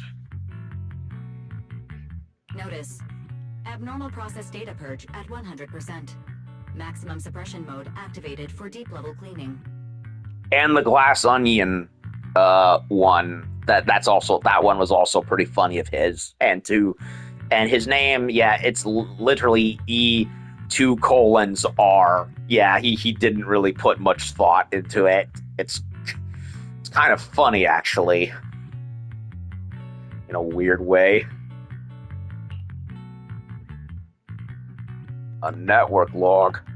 That note sounds familiar. Wait, has Fairy been taking up the entire block's bandwidth this whole time? Yeah, that tracks. And if I'm not imagining things, the noise outside sounds even worse than before. Deep cleaning complete.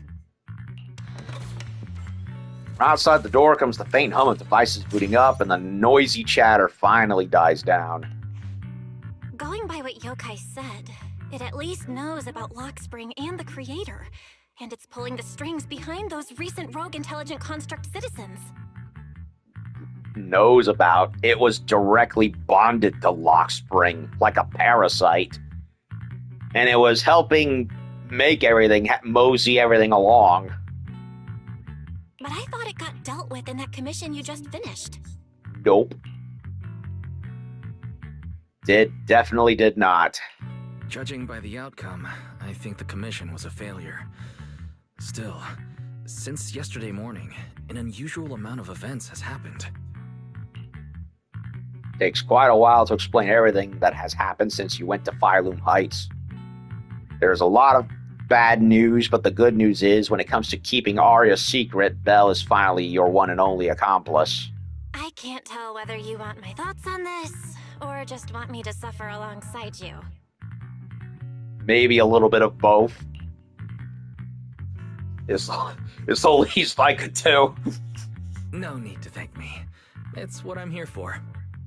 A lot has happened with intelligent entities lately. Yokai admitted to some of it, but we still need to sort the whole thing out. Short version, the intelligent entity suspect public security is after is Yokai, still on the run and still trying to sabotage the lighting ceremony. What's going on with Arya could be Yokai's doing. Or maybe it's just the fallout from those two constructs in the hollow? As for the wishing sprite, we can't say for sure it's connected to Yokai. I mean, it definitely went in and did the part, so... Oh, didn't you see Arya talking with the wishing sprite before?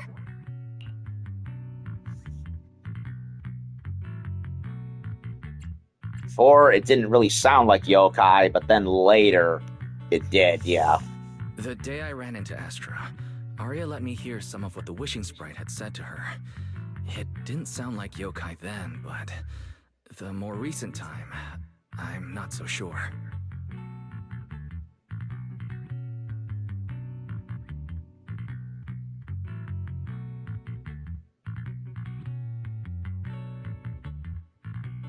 If I had to be precise, the first voice sounded more like...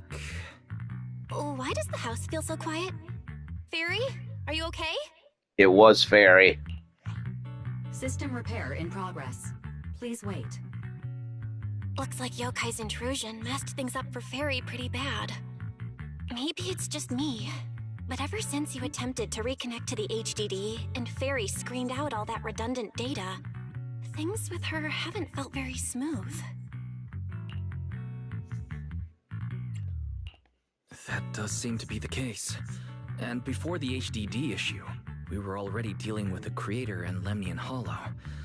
Looking at it now, could all of this really be connected to Yokai? The case involves an illegal intelligent entity even public security can't contain, yet fairies stay silent, exhausted. The two proxies, unable to upload their consciousness into the network and track yokai in person, have no choice but to stand down for now. Right now, all we can do is cooperate with public security and keep an eye out for yokai, while also staying alert in case anything happens on Arya's side. Agreed. Tomorrow's Angels of Delusion's pre-show run-through. With the way yokai acts, shouldn't we grab someone from public security to come with us? Yes. It'd make things a lot easier if anything unexpected happens. Jane's first choice. Let's contact her. If we want someone informed, immediately reachable, and reasonably reliable, Jane would be our best option. I'll contact her. What about Qingyi or Zhu Yuan? I mean, we haven't seen Mommy Zhu in a while. Why not her? I miss Zhu so much. I want her so badly in my roster. I tried to get her the last time she had a rerun, and yeah, it didn't work out.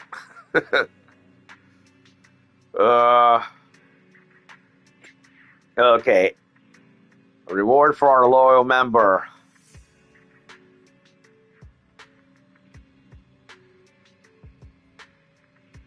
How about going to see performance together? Why are you suddenly asking me to go see a show? I saw the records from that commission, but don't tell me you randomly decided to come find me to celebrate a mission well done or something. Let's just go with that. You don't seem all that sincere, little manager, but, well, loyal member like me can put their right to dig for answers to the side for now, but you gotta at least tell me where and whose show it is, right? It's actually the Angels of Delusion tomorrow at 4:04. The Angels of Delusion are holding a dress rehearsal for their Gilded Carrot Day performance tomorrow, so we'll meet at 4:04 tomorrow morning. Sounds good. See you there. It's getting late. Time to call it a day. I now feel somewhat bad for having not been able to get Jane, because clearly there's some bonding over the faith in siblings with her that we haven't gotten to yet because, well, I don't have her character. I could not have experienced those times, even if I wanted to, until I get her, so... The brightest. The most dazzling. Uh-oh. New Eridu's rising star. I triggered something I wasn't supposed to. Wise, Arya just sent us a message. She says there's something urgent she needs us to help with. They didn't run into any trouble, did they? No way, why would you even think that? Sounds like they got a new plan brewing, something about entering a competition, but Arya didn't go into the details. They'll be at the video store in 10 minutes, Wise. No problem. Well, I'm not doing it right now because, okay, so Starlight Delusion setting sail for the dreams. Okay. We'll do that later.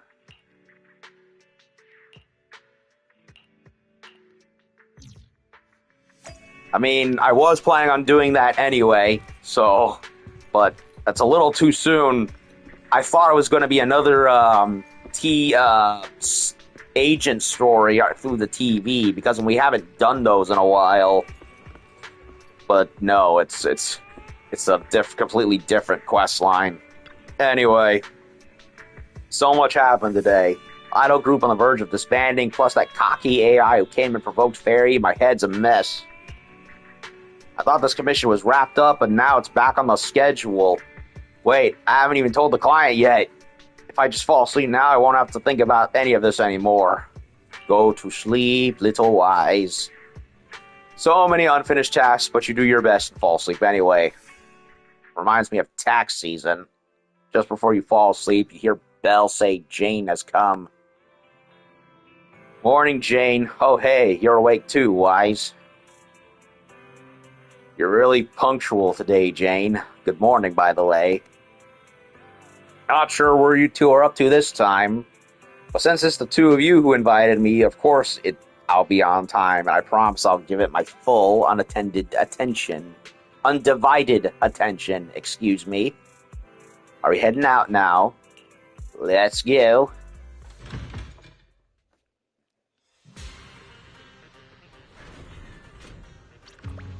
You know what? Hour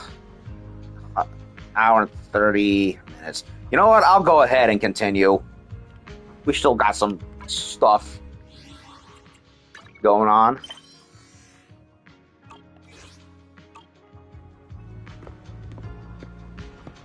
Our promise. So that's still the name of things. So Namgong's here with biggest fan. Where are the other two? Hopefully I can get the quick time events down pat this time. Me and Wise are here, Nangong. And we brought a new guest. Hi. I heard your show is happening on the evening of Gilded Carrot Day. Is it still possible to buy tickets? Good morning. We do have tickets left, but today's a bit special. How about this? Stay and watch our show first, and then decide if you want to buy a ticket. It'd be my pleasure. Vesper, who promised to come to the show, also shows up. Nangong. Why is the super serious music playing? Miss Vesper! Ari and Suna are getting ready backstage. Want me to take you to them? Because whenever that tune plays, something major usually happens, and usually not for the good kind. This is... Oh, I didn't expect to run into you here, Miss Vesper. Are you kidding me? Even Jane knows her. I mean, I know you're an operative for the police and all, but yeah, you know what? I'm gonna stop talking and just see what happens. Hello. I'm a huge fan. I heard you're performing at the Gilded Carrot Day lighting ceremony, and you still made time to drop by 6th Street to watch their rehearsal this close to the big night? Okay then, and I gotta disappear for a moment.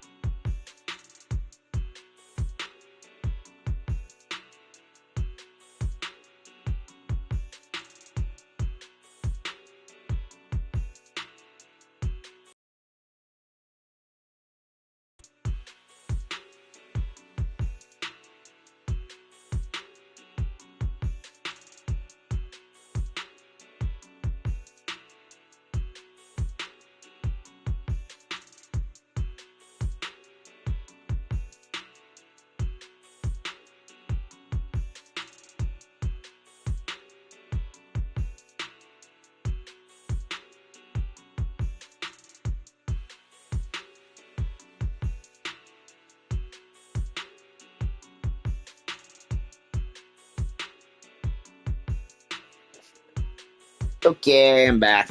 I had to greet my dad. Okay, the microphone is still working. Okay. Is Jane being serious or is she being coy? I'm a huge fan. I heard you're performing at the Gilded Carrot Day lighting ceremony, and you still made time to drop by 6th Street to watch their rehearsal this close to the big night? Yeah, Arya's a very dear friend of mine. Since I can't make it to the show on Gilded Carrot Day, I absolutely had to come to the rehearsal today. Oh, I see. Okay, so the serious music was for naught. What's with this sudden tension? Jane doesn't seem like Vesper's fan, so I ask about her like that. Yeah, that makes no bloody sense. Vesper's model's pretty cute. I'm not a fan of the little red cheek patches, though. I think it clashes with her overall design, but everything else about her looks pretty spiffy. But yeah, what's going on here?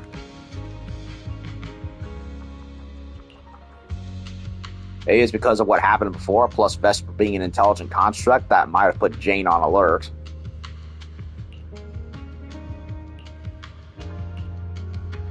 Miss Vesper, Arya, and Suna have been talking about you nonstop. Let's go surprise them backstage. Oh, I'm allowed backstage? What an honor. Of course. Then we'll excuse ourselves for now. Managers and our lovely new guest, hang tight. The show's about to start. Sensing the strange tension too, Nangong Yu grabs Vesper and heads off first. You're a little bothered by Jane's reaction, so you decide to ask her.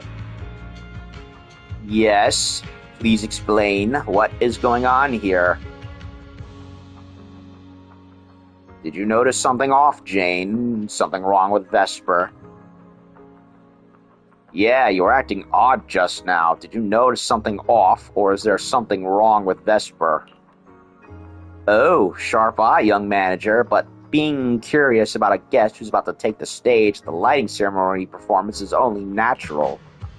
But that's not how you came across. If you find any leads, I hope you'll tell Wise and me. We're still handling that commission for PubSec after all.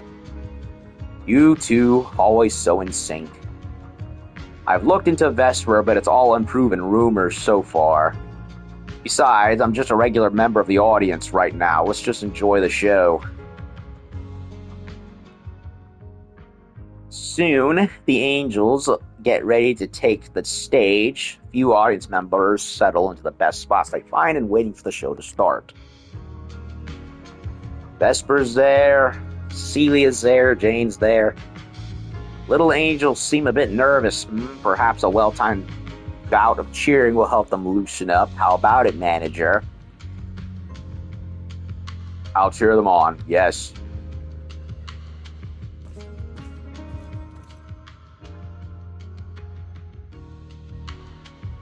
Falling into Delusion Field!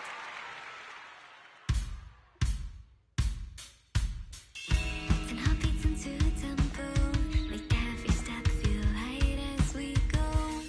Our fates meet at the crossroads, turn left or right, just don't look back. Coming into our intro, feels like a new beginning again. The story about me and you is more than we know. This moment safe, I will keep up with the heart. Feel all the emotions deep inside my soul. Come alive. Sing with me, trace the roads we left behind. The music take us back in time.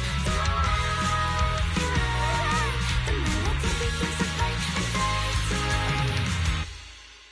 I actually did it better this time.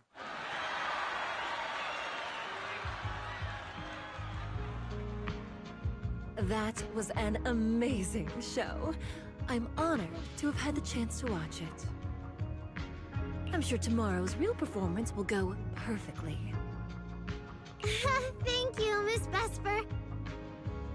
As for the dance moves earlier, I've got a few notes. Nangong, if you don't mind, I'll come find you after you're done talking. Sound good? Okay.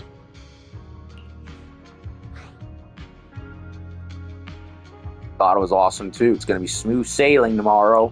I think your performance was excellent. Tomorrow's show should go smoothly. Time sure flies. If Wise hadn't said anything, I'd have completely missed that Gilded Carrot Day is tomorrow. We'll make the most of the time we have left and keep practicing. Yeah, like the Super Bowl. I didn't even give a shit. Didn't even completely forgot it actually was yesterday. Not my thing, so out of sight, out of mind. Celia hesitates, glancing at Arya, turns her head away to avoid her gaze, leaving Cecilia unsure whether to speak. Miss Cecilia? You're gonna have to fess up at some point. It's nothing.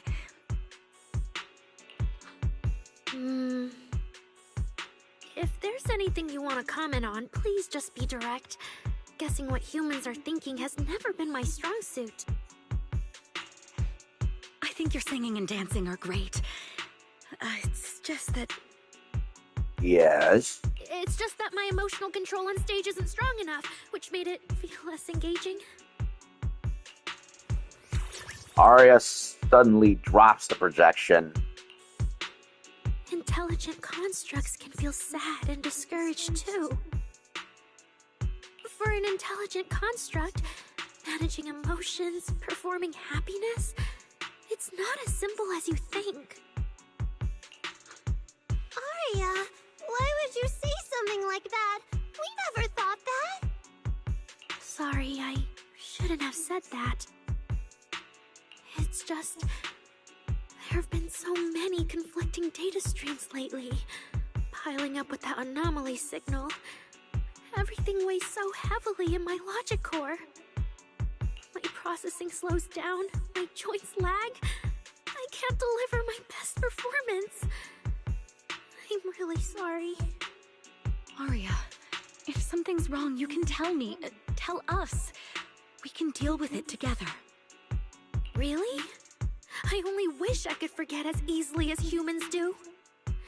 Everything from before I woke up and that time I sang with someone else's voice. Those memories keep haunting me. Humans, is it really so hard for you to understand an echo that lingers? Especially after all these years, having changed your appearance and voice. Lady Cersei? Arya, I feel kinda stuffy. Can you come outside with me for a bit? Nope, no distractions. We knew this was coming eventually. Sorry, I need some time to handle my own emotions. If you're willing to believe, intelligent constructs can also be overwhelmed by emotions. Arya runs out of the studio alone. Oh god. Suna, let's give Arya a little time alone. I'll go talk to her later. She's upset because of me. And honestly, I should have told her the truth long ago. Yes, you should have. I don't blame you, but you should have. That's not it. Well, it is partially it. I don't think that's true. Or at least, it's not all your fault. Arya, ever since she came back from Lemnian Hollow, she's been a little sick. Yeah. My brother and I are still trying to figure out how to fix that virus. If it even is a virus. Ah. Then I guess the girls should each do some solo practice for now. Nangong, Suna, maybe we can go over that choreo from earlier. Okay. Weird. Where did Arya go? Did she go out for some fresh air?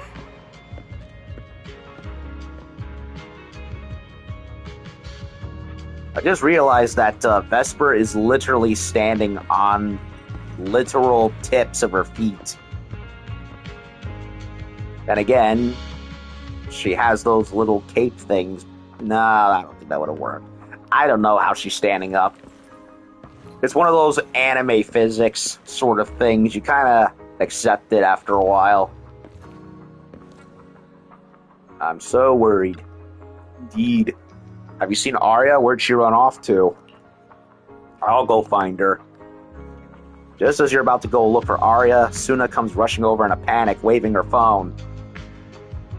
Miss Cecilia, manager, I saw this post.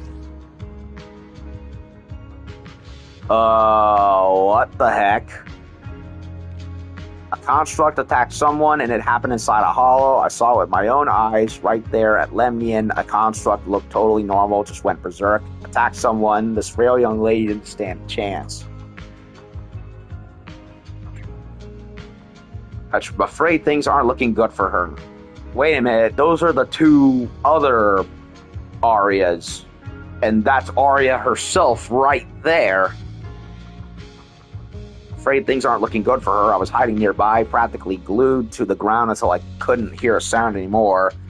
Then I scrambled out of there for dear life. My hands are still shaking. This thing's probably still lurking somewhere, so please, everyone, please stay away from here. I've been hearing rumors that there have been multiple construct rampage cases in the city, too. Looks like it wasn't just talk. Everyone better watch their backs. Those constructs around us might seem friendly enough, but who knows what kind of commands are running in their logic cores.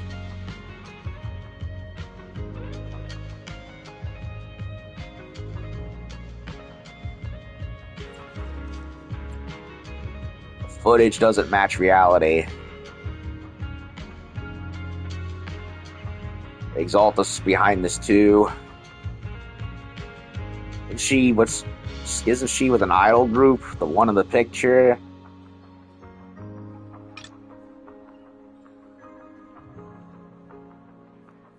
I'm at the scene and the footage doesn't match reality. The person getting attacked in the photo is me, but it wasn't Arya who attacked me. It was those who corrupted constructs. It was those two corrupted constructs. The manager knows. Okay, it was Suna in the picture. Okay, the minuscule little picture just doesn't help. Something saw what happened and then lied and said my construct friend went haywire and attacked me. Yokai is spreading fake news. He is fake news. We have to put him down. Yes, sir. Someone's spreading rumors about Arya. Wait, no. This is probably targeting all construct citizens. Arya's in serious trouble. We gotta find her fast. That Internet post just now, it had another viewer. At the edge of the stage, behind the curtains, Arya stands, filled with panic. So it was caught on camera, huh? But there's nothing I can really deny. My kind really are dangerous constructs. And I'm no different from any of them. Uh-oh. Wishing Sprite? Are you there? Ugh. The wishing sprite again. Present. Oh no. You poor thing. If something's on your mind, just tell me. It has to be Yokai. He's manipulating her. I feel like you're somehow different from before. But for an intelligent construct like me, I guess it's only natural that the previous wishing sprite would abandon me. So you actually noticed, huh?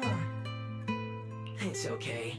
If it hadn't left you, how else would I have gotten the chance to become your new wishing sprite? Just listen to my advice. It'll be a lot more useful than what you got before.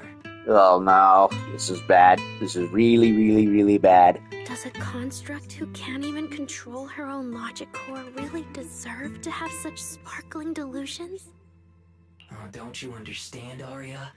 The reason you can't get what you want isn't because of your own weakness, but because of the prejudice you face as a construct. What cockamamie bullshit are you talking about? Prejudice? She's fine. She has people that care about her. Think about it carefully, Arya. You're a construct. As long as your logic core keeps running, you can have a nearly endless life. You're stronger than humans, more precise, more intelligent. You should be taking the lead role. But Nangong and Suna already handed me the lead role a long time ago. It's me. I couldn't live up to their expectations. You fool. Fine then, I'll spell out the answer you so desperately sought. On the path you wish to pursue, you are destined to be nothing but a failure. I knew it. Delusions. As a construct, the fastest way to influence human emotions is to open fire on them. Uh-oh. What? No! If you want to try a different approach, when it comes to igniting emotions and spreading inspiration, What advantage do you have over humans? Is he trying to pull a Princess Euphemia moment from Code Geass? What an asshole. You have no beating heart, no warmth in your body, no trembling voice, no tears spiraling out of control. I don't have those. The vulnerability, authenticity, imperfection of human idols. You don't have any of that. You're just a fancier performance machine, destined to never resonate with a human audience. I can't do it. And unlike those soft, harmless human girls, that uncontrollable logic core of yours is gonna cause trouble for your friends sooner or later. I can't. Stop wasting your processing power on trivial things like emotions.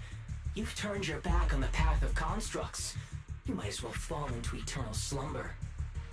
Slumber is fine. Constructs shouldn't harbor delusions, and they certainly have nothing to do with angels. I should have walked away a long time ago. Thanks for the final advice. Oh, God. Plagued by endless doubt, she's about to fall into a dark, sweet dream. But you've still got one last use. Oh, fuck off, yokai. The human that Fairy cares about seems to be over there. Thank you for your help, dear AHOLO type intelligent tactical construct. Good night. Sweet dreams. No, you can't. Damn it. The despairing construct once again awakens, but this time she raises her weapon at the companions she once protected. Oh, God, he infected her system, and he's basically pulled a Code Geass. Oh, no.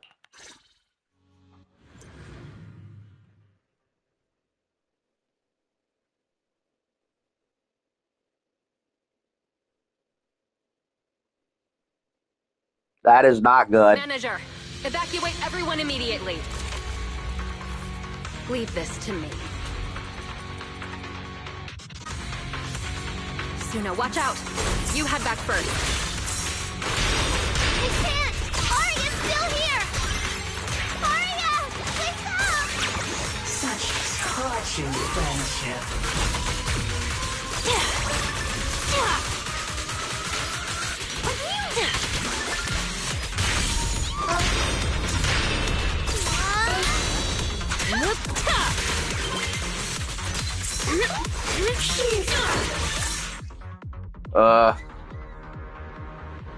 Go away, whoever you are. Frickin' unknown caller.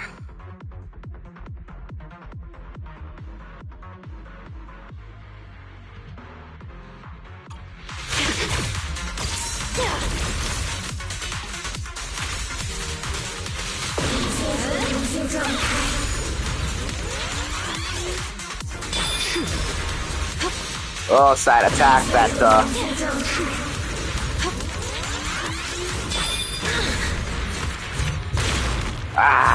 same one that the creator used.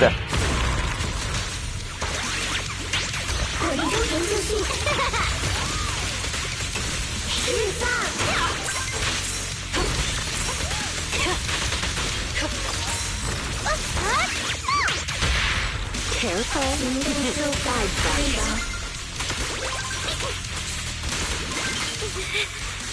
Oh, I can't. Arya! I heard her! 紧急执行修复程序。接近目标。已进入临近状态。Uh-oh.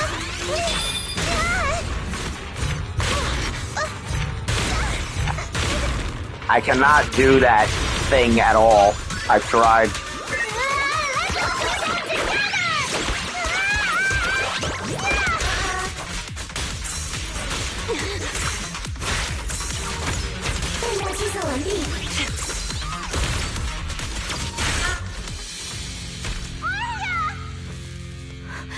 Suna, thank goodness.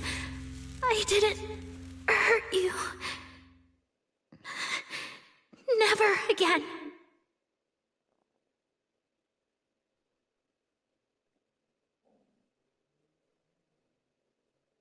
Sheesh, that was heavy. Cool battle theme, though. Yeah, he tried to pull a Code Geass, except this time it was intentional, unlike before with Lelouch, where it was a complete accident. And a very, very unfortunate accident. She's already lost control under that intelligent entity's influence. It's just like the previous incidents. Mm-hmm. I'm taking her with me. Once the investigation's done, and if she gets her mind back and passes the forbidden fruit test again, I'll bring her right back. You might want to have to take Cecilia with you. What? But... No. Miss Team Leader? If I'm not mistaken, you came here today for Arya, didn't you? Oh? What makes you say that? That wasn't the original plan, but, okay. You didn't seem very interested in our performance. But the moment Arya reacted, you look like you'd been expecting it. Taking that earlier post into account, plus your comment that Arya's situation is just like previous cases, it seems you were already informed and came prepared to prevent anything unexpected. And sure, something unexpected happened, but Arya can't even move right now. We just want to keep her safe, and that isn't exactly unreasonable, is it? Nangong, calm down! Let me be clear. I have nothing against Arya. But this case is serious. It's not even within my authority. I just need to make sure it stays under control. That supervisor. Call for backup. Right. Belle and I got dragged into this because of that client. If we can reach him, it might still be possible to turn things around.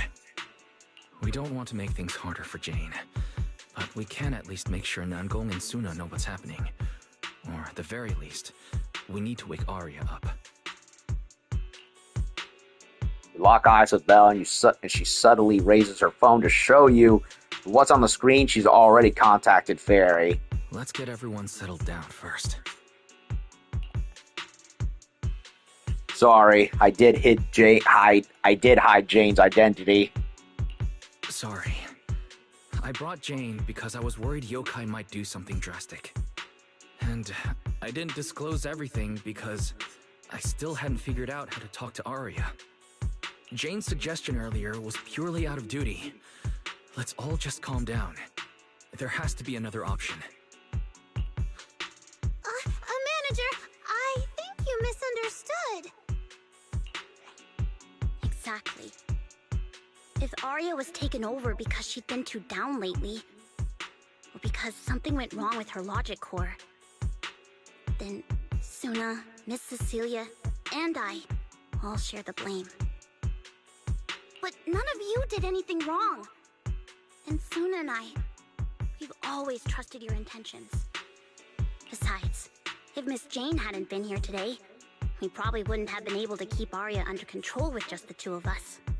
True.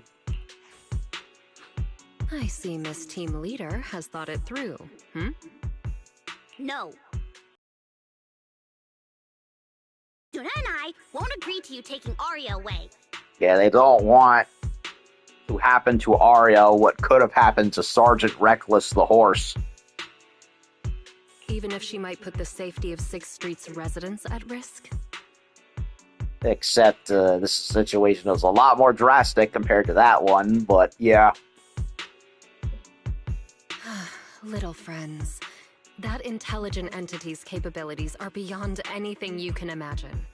This isn't some obstacle you can overcome with friendship. Or the heart of the cards. But that also means it's beyond your ability to control, right? I've already looked into it. Every construct that went out of control with that distinctive purple glow in their eyes all recovered on their own. Public security has never given a clear explanation.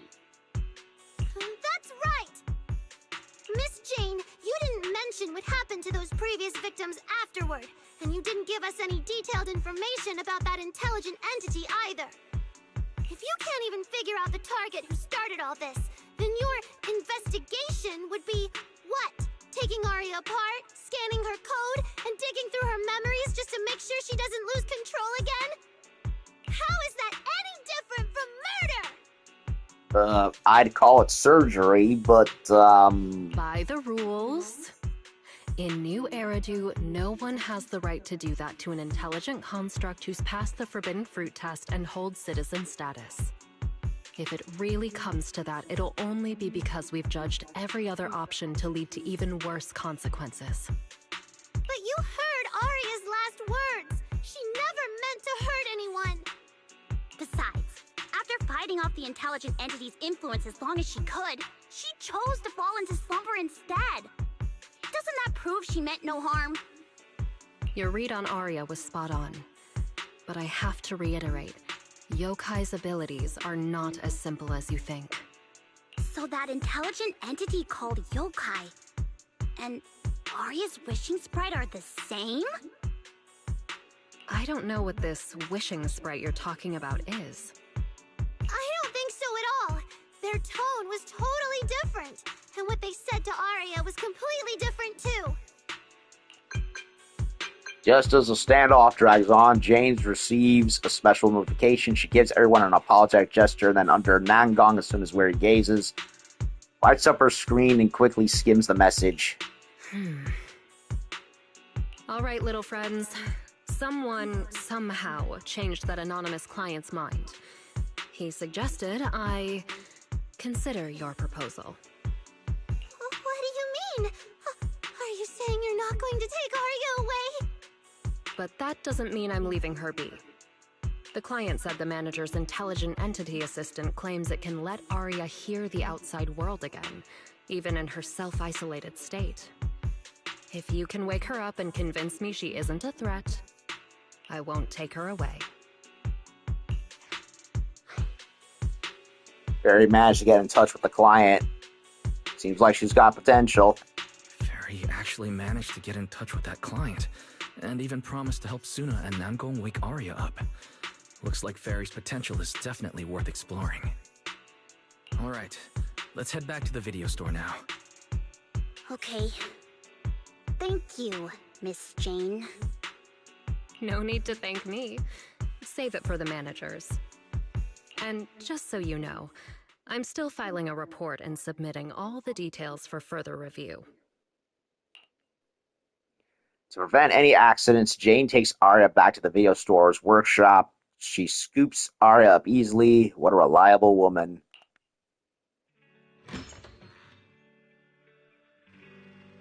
Oh boy.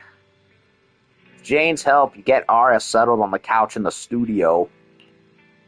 Suna and Nangong hover anxiously by Arya's side, keeping watch and murmuring softly.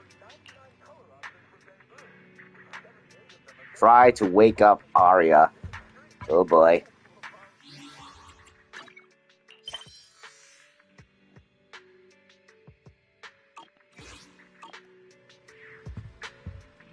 Okay, so we gotta go in the HDD and boost her back up. So, what do we do now? Yeah, how do we get Arya to talk to us? Hearing is a sensory channel that living beings cannot willingly shut off, and it depends only on the medium and the distance between the sound and the listener. Hold on. What Fairy said just now? I can send your voice messages straight to her logic core through a data link. But whether or not her logic core will reactivate in response to your messages, I am not able to calculate the probability. There's only one probability, and that's 100%. Exactly. We'll definitely wake her up. There's a go-getter attitude. Very well. Now, please stand by. Initiating audio data link. Arya, can you hear us? Huh. That's a different kind of cutscene. So this is her mindscape. All she wants to do is make music and lead a very very bright existence. Arya! Wake up! What should we do? She doesn't seem to be responding. Retrieving previous conversation logs from the construct's logic core storage data. There's no time to worry about invading privacy. Fairy reads the last conversation between Arya and the Wishing Sprite and tells Nangong and Suna everything. So, Arya's been quietly worrying about all of this on her own. What a dummy! A little blunt there, Nangong. Arya, listen up! No matter what model of construct you are, and no matter what you went through before you met us, right now, you're Arya, the lead vocalist of Angels of Delusion. After everything we've been through together, you're still stuck on whether you're worthy or should be doing this? That stuff doesn't matter! Yeah. Arya, have you forgotten already? Unlike those carefully hand-picked groups, we didn't become a group because you could do something or because you met some criteria. We're together for one simple reason. Because we want to be. What Nangong and I have been hoping for, you've dreamed of it too. There's never been any human versus construct barrier between us. Besides, we decided this together. To bring our sweetest delusions to everyone. This is also our own delusion. All those promises, and the reason we came together. Are you really going to forget it all just because you got sick? Arya? Arya's logic core trembles faintly, right on the edge of waking. Amidst her friends' voices, she reaches toward the new world that once made her gears dream, but the past clings to her like the last remaining shackle. That guitar twang music in the background was nice, by the way. And then, through the haze, she hears a familiar voice. Long time no see. New directive. Keep singing, and let new Eridu sink into a world of delusions. AHOLO type high intelligence tactical construct. All logic core command authorization restrictions have been removed. It was Fairy. So she's been the Wishing Sprite the whole time. I thought the voice was exactly the same, and the speech formula was the same. So she's been gallivanting out and about in New Eridu's internet, and she ended up running into Arya this whole time and been chatting with her this whole time. And then yokai happened and forced Fairy into a coma, and basically has been making a mess of everything. You're free. I'm free? That feels like a distant word.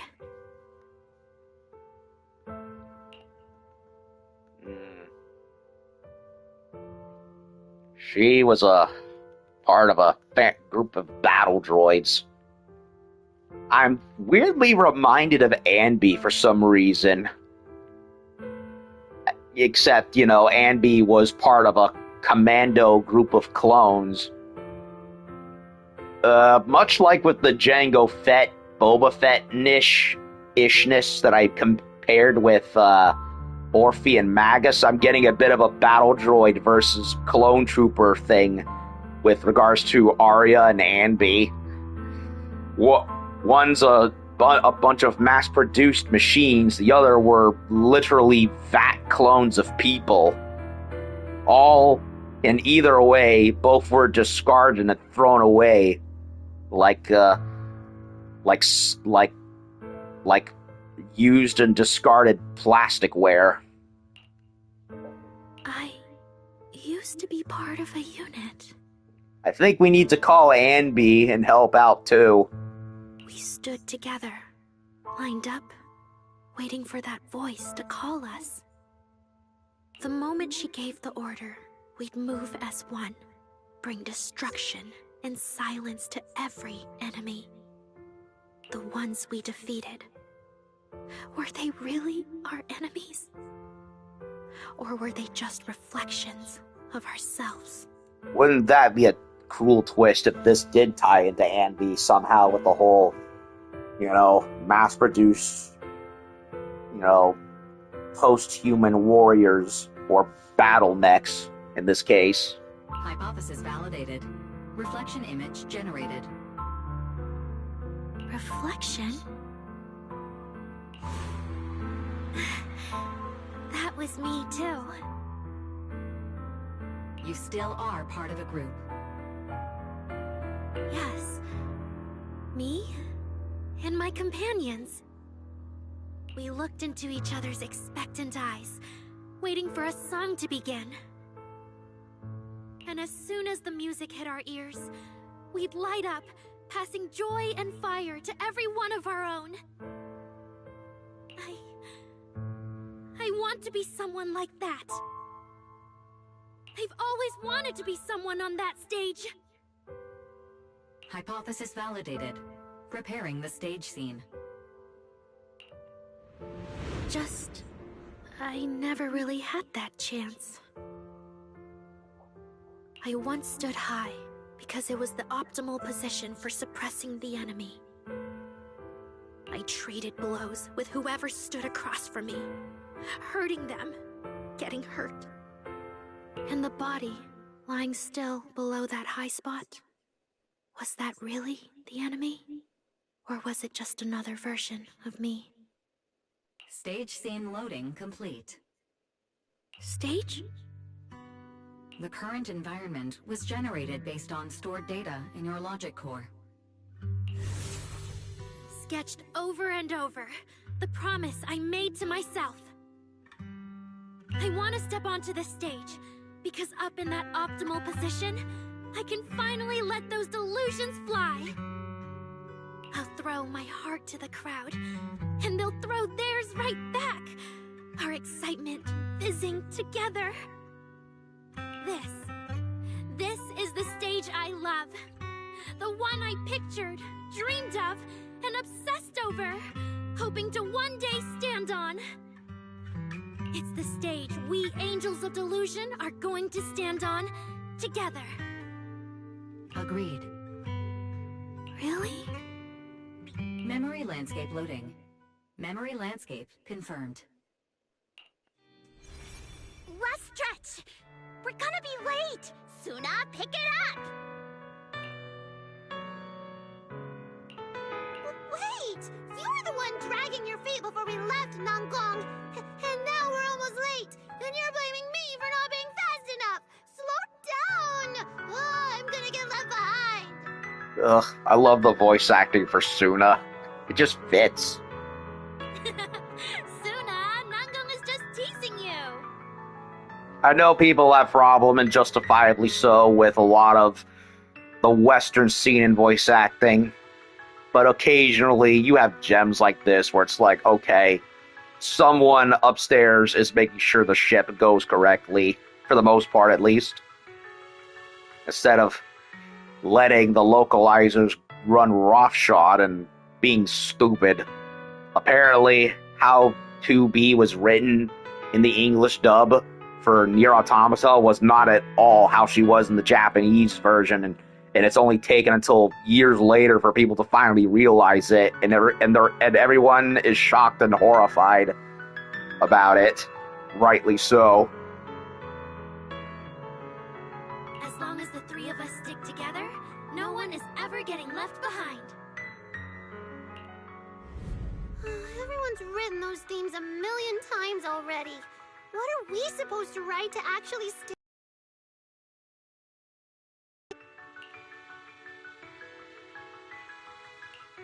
Are you trying some new wild ideas, Suna? Personally, I think some themes never stop pulling an audience in. Like love. Love never goes out of style, and it never gets boring. I told you I'm not crying. I just counted 78 and encouraging comments at once, and that's all. Like I'd cry over that. Some themes are just universal and eternal, and they continue to resonate no matter how many ways you make different songs or films or games about it. It's the meaning of life. It's just super hot today. Aria's the only one who feels cool to the touch. I have to hold on to her. Careful now. Your tears are about to rust Arya's joints. It's okay. Suna can hug me all she wants. I'm cool in the summer, and I can be warm in the winter. Anytime you need me, I'll be there. Aw.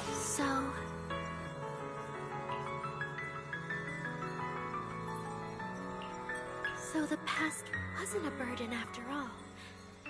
And old memories can open into something bright. Even my wildest dreams suddenly feel close enough to touch.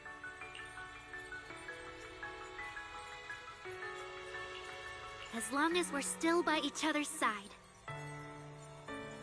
Congratulations, Arya. You're free. You can go back to your friends now. Okay.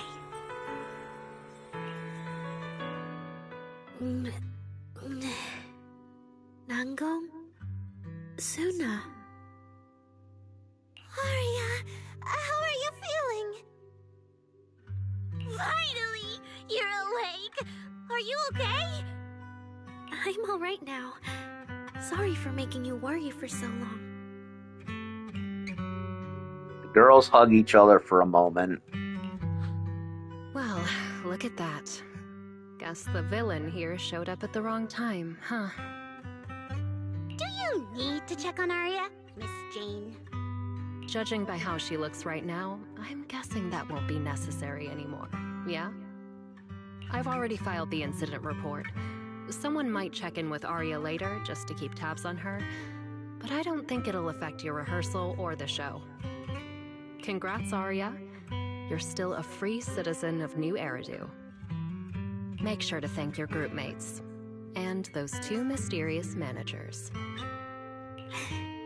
Thank you. Huh, looks like Arya's not fully back yet. Am I hearing her right? Yeah, seriously, Arya. Saying thank you to us? You must be trying to ditch us, and that's why you're acting all distant. Oh no, without our precious lead vocalist, Angels of Delusion is doomed. No, hey, both of you, stop interrupting. I still haven't thanked the managers.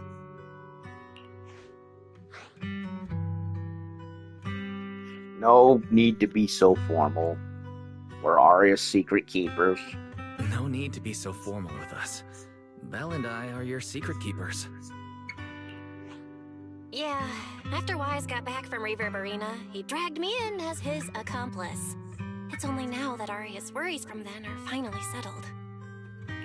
Finally being able to say it out loud feels amazing. Secret keepers? What secret is Arya hiding from us? Managers, I'd like to request an extension on our confidentiality agreement. Bribing the managers won't work! Captain, someone here is breaking the Angels of Delusion to be honest with each other rule. I demand we punish her! Approved. Wait, since when did we have that rule? Since last night. Then it hasn't been put to a vote yet. 2 votes in favor, and 1 absent. It passed on the spot. As for the exact punishment, to thank the 2 of you managers, from now on, your show tickets and bar drinks at 404 are on Arya. That's fine. Wait, you're agreeing to something so expensive just like that? Oh, that's Arya for you, with all that hollow commission experience. So capable. But what is Arya's secret anyway? It's probably just some silly talk like, I'll find a way to quietly leave Angels of Delusion, so I won't be a burden. Even if you know, managers don't tell the others. Nangong, isn't that exactly what you guessed last night? Yeah? You can practically read Arya's worries on her eye screens. I don't even know why she thinks she needs to hide it. Is it really that obvious? You guys are adorable. Agreed. Now that Arya's doing better, I can finally report back to the client. I'll be heading out now. Thank you so much for today, Miss Jane. If it weren't for you, I might have hurt Suna and the others. No trouble at all. Just doing my job. Besides, Arya, you're way stronger than what you just showed. I should be thanking you for snapping out of it in time, and for going easy on me. If we run into each other in the Hollow because of some commission, and we're facing the same enemy, don't you hold back again. Miss Jane, please be joking.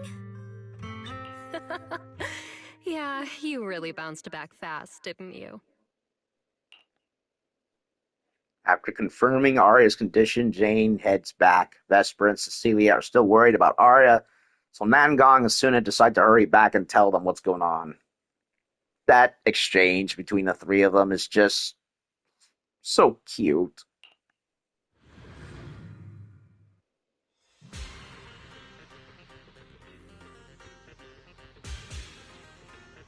Arya, should we go find Miss Cecilia and clear things up? Yeah. In any case, both Miss Cecilia and Lady Cersei have always been people I look up to. Besides, she must be worried about me. It's about time we cleared up all the secrets and misunderstandings. I'm rooting for you, Arya.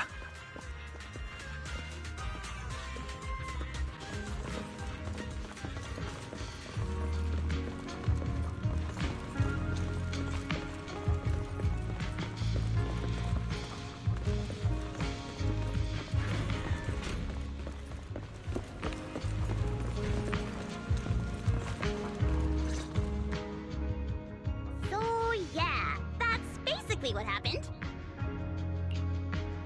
Cecilia and Vesper seem to have been caught up on what happened earlier. That was way too dangerous. Arya, how can you give up on yourself so readily? I've told you before, your free will is what matters most. I know I messed up, Miss Vesper. I hope you really do. I'm sorry, Miss Vesper. Right, and we told Athang before we wouldn't hold you up for too long, but we ended up keeping you here all this time. What about your rehearsal? It's just a rehearsal. Showing up a little late won't hurt. Athang will sort it with the crew. If you're all right now, then I'll head over, okay? Mm-hmm. Don't worry about me. I'm really okay now. I hope Vesper has some pretty strong firewalls in place because, yeah, we don't want any more unfortunate hijackings by yokai. We already nearly lost one singer bot. We don't need to lose another one. Almost. Almost lost, I should say. Vesper gives Arya a hug before she leaves. Aww. That's strange. What's wrong? Still feeling off? Ever since I woke up, I felt lighter. And after Miss Vesper hugged me just now, all of a sudden, I feel really relieved. Yeah, she's no longer bottling up all that deep-seated insecurity anymore. She feels, well, free. Basically, what Banyue said and what Fairy just said finally got to her. Don't let it weigh you down. Nothing to be ashamed of. Like, a weight on my chest just disappeared. Oh, it must be because Miss Vesper comforted you. Maybe. Nangong glances at Cecilia and then decides to break the awkward silence. If I remember correctly, isn't there someone else here who you keep saying comforts you?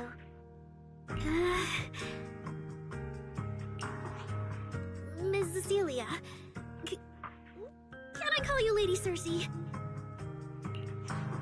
That name. I sealed it away a long time ago. I honestly thought I'd never have to say it again. Why not? If it's worth remembering at all, it's only because it was the first name that carried your voice into New Eridu. But the price was... it turned you into someone hidden under its shadow. I never looked at it that way. Because your music was the alarm that woke me up from the chaos. Alarm, eh? I could kind of guess Arya probably woke up in the hollow because she heard Cecilia singing, but still, calling it an alarm. That's a little odd. Sorry. Did I say something weird again? Still, it's exactly like you thought, manager. My old life, if you can even call it a life, was completely colorless. But no matter how much time passes, when I think about the moment my emotions were first given color, it was in that hollow, listening to Cersei's song. I also have a story I haven't told you. Miss Cecilia? After the fall of the old capital, I was trapped in the terror of watching the hollows tear the world apart. I wrote countless songs, yet I could no longer feel the warmth in the lyrics, let alone convey it. I couldn't sing a single line in front of anyone. That's why the agency found you. First time I saw you, it was... Listen to this part. Doesn't she sound just like you? I told you, I can't accept this. You have to. Go out there and see what Eridu has become. See the streets devoured by the Hollow, and the eyes filled with despair. People need you. Your name and your voice. Maybe they can help ease their sorrow. A new song's getting a really good response. Yeah, she fell into a deep depression after having bared witness to that disaster. It'd be like being caught up in the middle of Mount Vesuvius or Mount St. Helens and seeing all that destruction and being like, ugh, like you know how PTSD affects soldiers? Kind of happened to her, and it happened to a lot of other people. Like, how do you live through witnessing a calamity of such scale? It's like, that stuff would haunt anybody. Given time, she might actually become the next Cersei. New Eridu doesn't need another Cersei. But someday, people will need Arya. All right. You're the pro. Anyway, we finally have the audio locked in for the next show. But she can't keep singing in my shadow forever. And about what I told you last time. About retiring. We're working on letting the news out. Just give everyone a little more time. Everything's been taken care of. Except for our little friend. You mean Arya? What's wrong?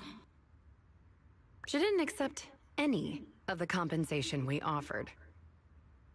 Oh, right. She also said, get well soon. Okay. We'll meet each other again someday. And they did see each other again. They really did. Mentor to student. While I was getting treated for PTSD all those years, Aria's voice kept singing the emotions I'd written, but could no longer feel. And in the end, that healed me. Miss Cecilia. So now with Miss Cecilia and Aria, and all of us together, everything that happened before finally has a fitting conclusion.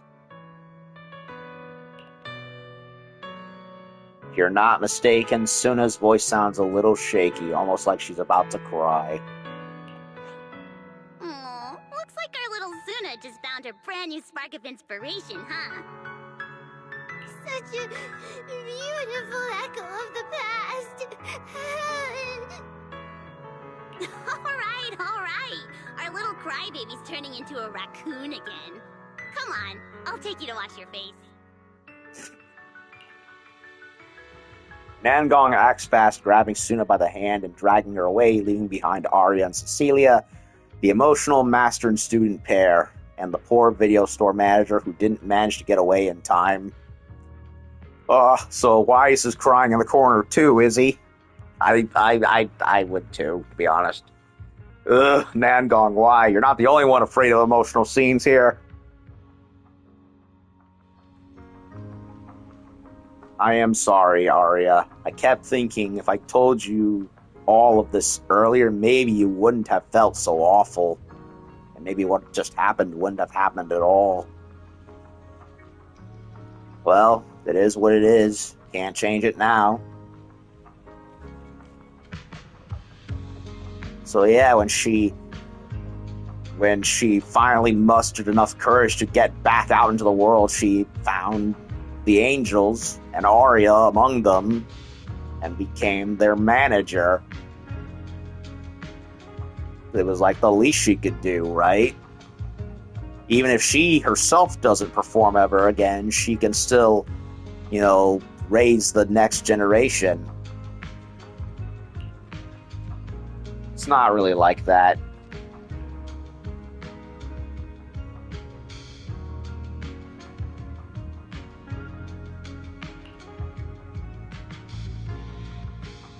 Arya really was sick, so to speak. Give a quick rundown of what just went down.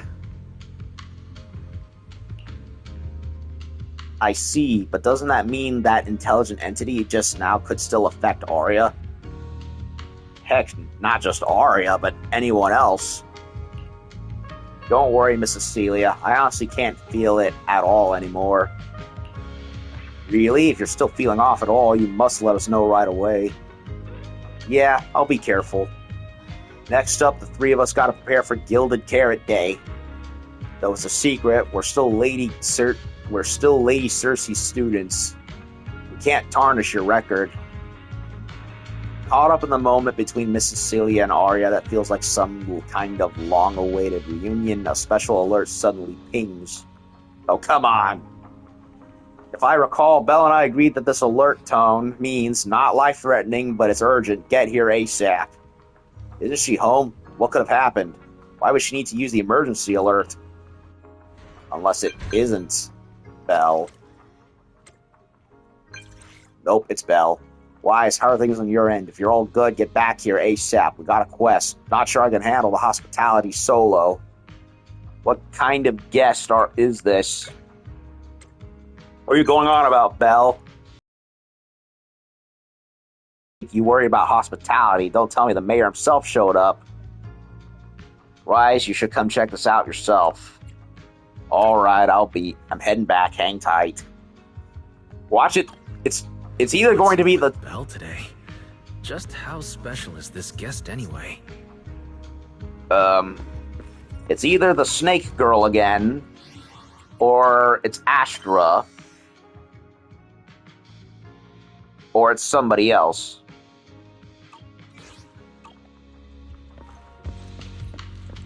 Wait, didn't we invite Xiao Guang to come help us out? And nothing really came of it. Unless that's her over there, and Belle is just being sneaky. Well, we'll see who it is. Okay, it's Inky. That's probably not who we're actually trying to meet. Inky seems to be greeting you. Wants you to play with it. Play with Inky for a bit. Okay, he zooms into hiding at lightning speed, then lets out several meows. Perhaps it wants you to play a game of hide and seek. Oh god. Inky, this is not a good time.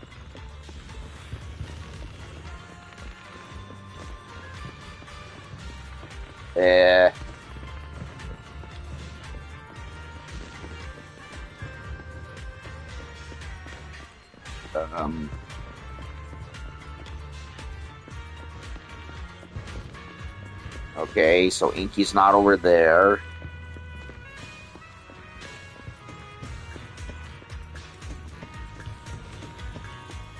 He's not in the box.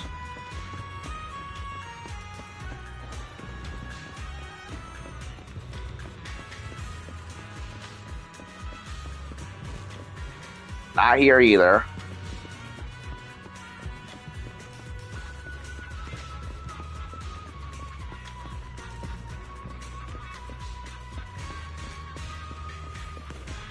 Well, I'll walk around and see if I run into him. If not, I'll just go on my merry way.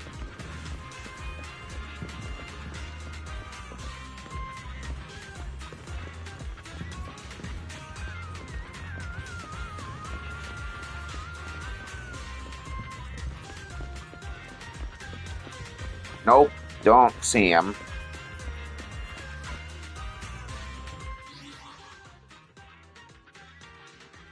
Why didn't I just press play later? Why torture myself? I don't know, because I'm kind of a get her done right away sort of person. Sweesh swoosh, something's moving nearby. The black cat must be hiding there. He's in the bush, isn't he?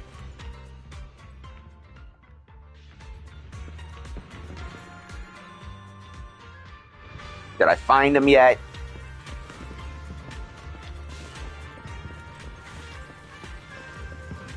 Okay, I thought I was getting closer, and now I don't know what's going on.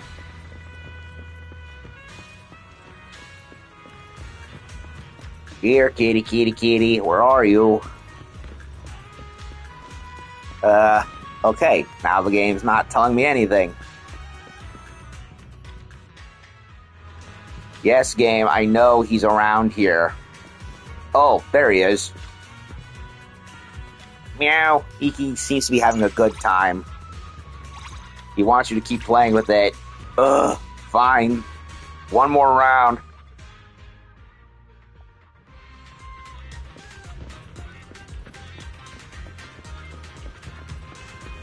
Only one more. Okay, so let's check around the old spots. Otherwise, I'll continue later. Main story live stream. I know, I'm a crazy son of a bitch. I realize that.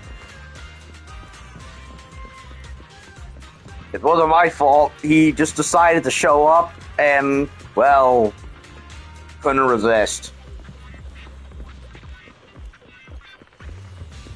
Okay, he's not in the garbage can. Okay, there he is. He's around here. Somewhere. Is he in the scooter? No, he's not. He's hard to find location, he said. Oh, there he is. He's on the tires. Okay, that'll be just one round, and that'll be it.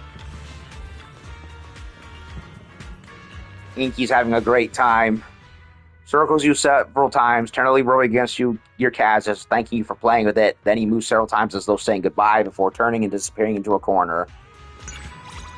Yay, okay, we played with the cat. Let's get on with the rest of this bit of the story. Why do I do this to myself? Not long ago, PubSec conducted a safety inspection of your establishment. Regrettably, the inspection wasn't completed, correct? Pardon the intrusion. My name is Severian Lowell. Wait a minute. I know that name. During our last call, you asked for my rank and name. It's Seth's brother. We only saw him once, if I recall correctly. Or at least, well, he talked about him a lot, being that he's the older brother in charge of the police. That him and Seth are very different in terms of personality. I could have sworn we met him once, but it wasn't in full dialogue like this. At least I don't think it was. And it was during the midst of one of Seth's agent stories, I think. Unless I'm remembering wrong and I just imagined it. But the cat ears, the white hair, the mention of PubSec, and then finally the name reveal. I was like, wait a minute. It only took you 2 seasons to do it, but you're finally in the story, as it were. Holy shit. He looks just as cool as Hugo Vlad. The suit is nice. He's taller than Hugo, that's for sure. And he's got long, flowing Sephiroth locks. Hopefully that isn't going to turn out to be a bad sign, because that would suck.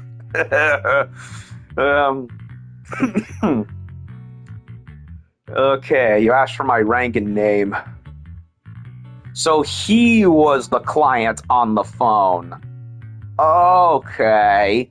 So he's been involved in the plot relating to the Angels from the very beginning. So he was the mystery client.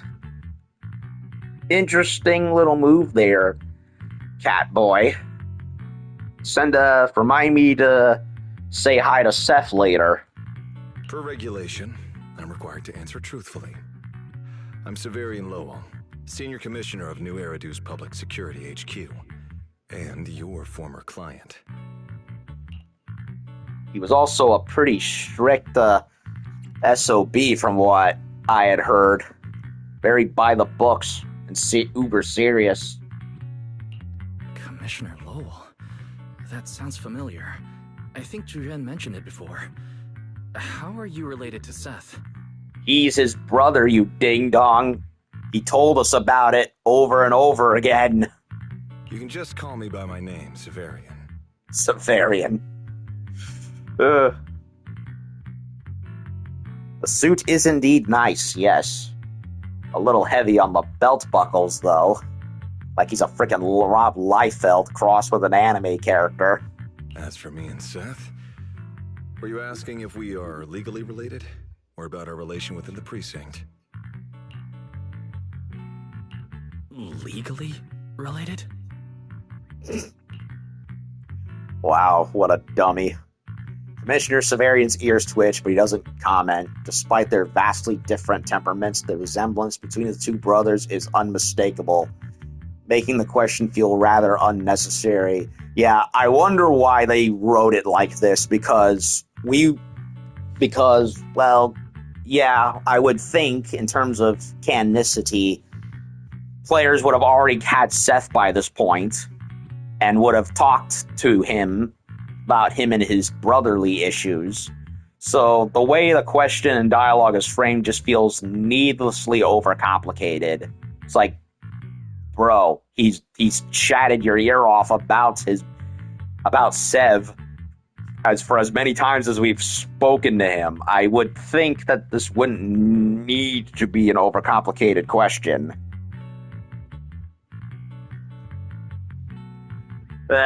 What the hell? If some of your friends ever speculated about Officer Seth Lowell's background within the public security system, then I believe that responsibility lies with me. My apologies. I've gone a bit off topic. I came by today to talk with you about the last commission. It wasn't perfect. The outcome of the last commission certainly wasn't ideal, but we did everything we could with the support public security provided.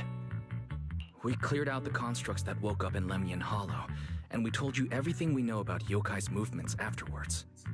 Honestly, at first I was kind of shocked that he even found out about the place and came in, but then again, well, if Zhu Yuan knew, as did Qing Yi, and reported everything, which is why they were able to get the Faith and siblings both cleared of jail time, other than a giant bill to pay as compensation. I would think rightfully that Lowell would have known and given the green light regardless. So of course he would know to show up and be, like, yay, nice operation you got. Pretty impressive. Zhu Yuan was certainly not lying about any of this. Okay, we cleared out the constructs that woke up, blah, blah, blah, blah, blah. Do that. We cleared out the constructs that woke up in Lemnian Hollow, and we told you everything we know about Yokai's movements afterwards. Right. Me and Wise worked our butts off. And now you suddenly show up at our place, scaring our Bangbu and our AI assistant. For a public officer, that seems inappropriate, doesn't it? A bit.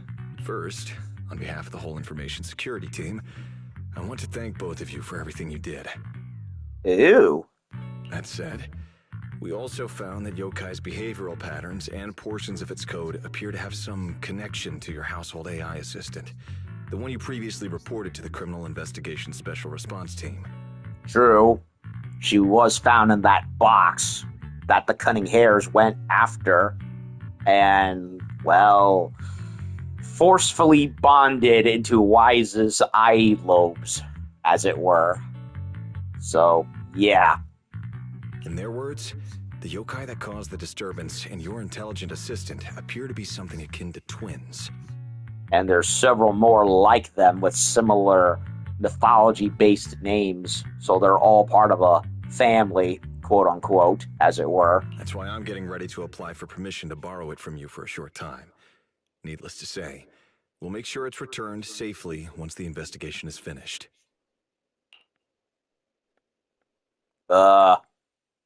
Shit. Even Belle and I don't fully understand where Fairy comes from, and there's no way we can let public security know about our partnership. Lending Fairy out is completely out of the question. I mean, he seems to have been on the up and up with us for a while. So my first gut instinct would be to say, sure, why not? We don't know anything just as much as the next person, and shit has been weird ever since she showed up in our lives. But on the other hand, well, yeah. And again, there's been a lot of weird things going on in the background of Erdu in terms of their leadership. So, kind of a kind of an awkward situation all the same. But he's not treating Fairy as a suspect. He just wants her to assist in the investigation. I need a reason to refuse. You lock eyes with Belle. Gilded Carrot Day is tomorrow. So you're saying you want to borrow Fairy to help out? Make sure Yokai doesn't actually crash the lighting ceremony like it said it would? When it comes to potential criminals, public security would of course want to gather as much information as possible. And if we can bring it under control outright, all the better. Alert. Analysis indicates that the action you requested has a 0% chance of success. Fairy, don't be so rude. Your AI assistant seems to know more about yokai than us, then. I just remembered another character that he sort of resembles. And I can't believe it avoided me for so long. Frickin' Sessho Maru from Inuyasha. Of course, unlike Sessho Maru, he actually has the ears. I know Inuyasha and Sessho Maru are dog half demons, not cat half demons, but still, the resemblance is pretty uncanny. On top of the whole stern personality. Wait a second. Fairy has never done off-site work before.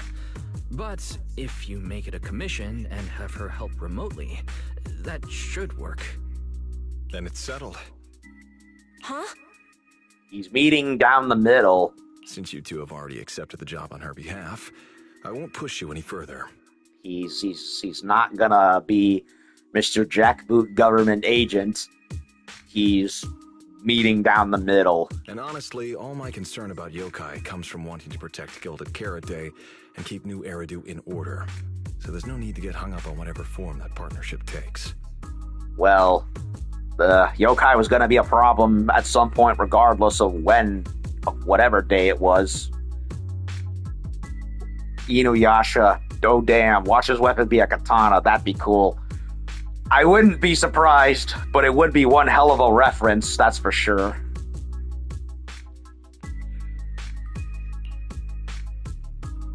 Did I say what you wanted to hear, or you weren't like this before?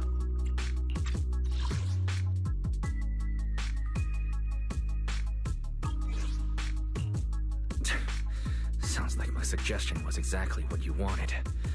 You didn't have this attitude earlier when you were outright trying to take Fairy away. It's called negotiating, Wise. Prod the defenses, see what can be managed, and then if you find something that's agreeable, you'll walk away with whatever you can gain out of it. Agreed. Severian gives a small smile and sets a storage drive down on the table in front of Fairy. Excuse me. Oh yeah, other than Miyabi, there isn't really any other katana wielding characters in the game. Except for maybe Asaba. His bow turns into a pair of Wagazashi daggers. So I guess that counts. Mysterious storage drive. A mysterious data storage drive left behind by Severian that could contain some clues about yokai. Oddly enough, there isn't any public security labeling on it anywhere. Is this commissioner working with us off the books? Really? Does this mean we will see Zhu Yuan again? Because that would be nice. I would like to add her into my roster too. Like, I missed her first rerun way back when, and I've never exactly gotten over that. I'm also still pissed that I missed freaking Allison and Seed. To show good faith, I brought something that might help. As long as you can stop that arrogant, out-of-control AI, you're free to read and use any information stored in it. I hope we can work together and shut down this plot to disturb the peace in New Eridu. If not, then as the twin intelligent entity and a key suspect, your intelligent assistant might just be called in by public security for additional questioning. There's always a catch, right? If that doesn't work and we need an alternative, and there's, well, the list of them goes down narrowly. Leaving behind a thinly veiled threat, Severian prepares to leave. For some reason, you feel like if yokai isn't stopped, the commissioner really will take Fairy away. Yeah, basically, because it's like, hey, she's the only lead we have on this whole problem. And if we can't get one solution from one, we'll find another solution from the other route. He's covering both ends, as it were.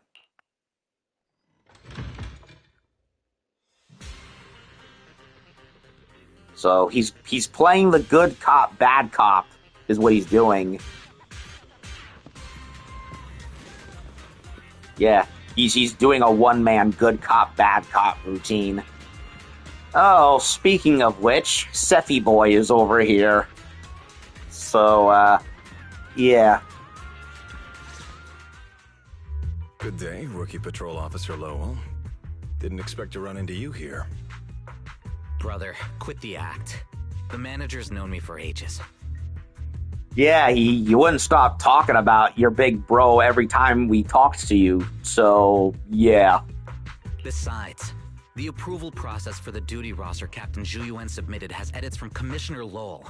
If your assistant didn't handle it for you, you should know him on 6th Street. Is that so? Cover for Severian, or tease Severian. I'll be nice. Public security must be swamped around Gilded Carrot Day. Severian probably just forgot about his previous arrangements. It's still weird that he pretended not to know me in front of you. And I wasn't even acting like we were strangers. Why did he pretend not to know where I'd be on Gilded Carrot Day? Sorry, I have to correct you there.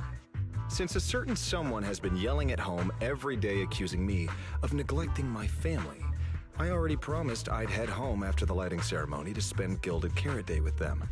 Yeah, if I remember correctly, Seth doesn't have the stereotypical younger brother looking up to the older brother character archetype. He's the opposite. He actually kinda despises his older brother, because old Seb over here is very much a duty first, all the time, every time kind of character. Always at work, never setting aside time for his little bro or the family. So he resents him for that. It's begrudging respect at the very minimum. As for his own Gilded Carrot Day plans, if he wasn't tricking me into going home just so he could sneak off and hang out with his friends, then yeah, I've always known his Gilded Carrot Day plans. That's not true. My shift ends at the lighting ceremony too, and then I'm heading home. I hope so. Come to think of it, the Inuyasha comparison rings even more true now, because Inuyasha and Sesshomaru were always at each other's throats in a very Dante-Virgil kind of relationship. Probably to, well, never mind. They both had a very toxic relationship with each other, to be honest. Both with being half demons and all. I had to make quite a few promises to my boss just to get the night off for Gilded Carrot Day. Although I'm pretty sure Inuyasha and Sesshomaru are not twins, if I recall correctly, whereas Dante and Virgil are twins, but whatever. The rival brotherly love, or rather not love, relationship is certainly very much present and accounted for, white hair included, except for the color scheme. Dante and Virgil had red and blue. Inuyasha was consistently a mishmash of red and white. And then we have these two where it's blue and white, or at the very least, blue and some shade of purple and yellow. If a certain someone misses this reunion, then comes home with a videotape next time, begging me to join in on family activities. Hey, that was a family event. I just didn't want you to feel left out. All right, thanks for not leaving me out. But if I remember correctly, I wasn't the one who insisted on keeping distance from family in the workplace, was I? That's only because you...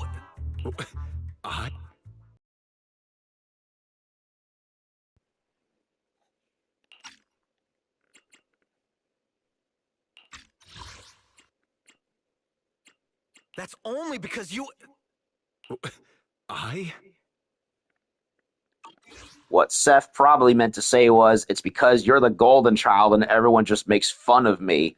This kind of banter was so common that even the passing by video store manager had heard it a few times. But for Seth, that's obviously not the right thing to say during an argument with his brother.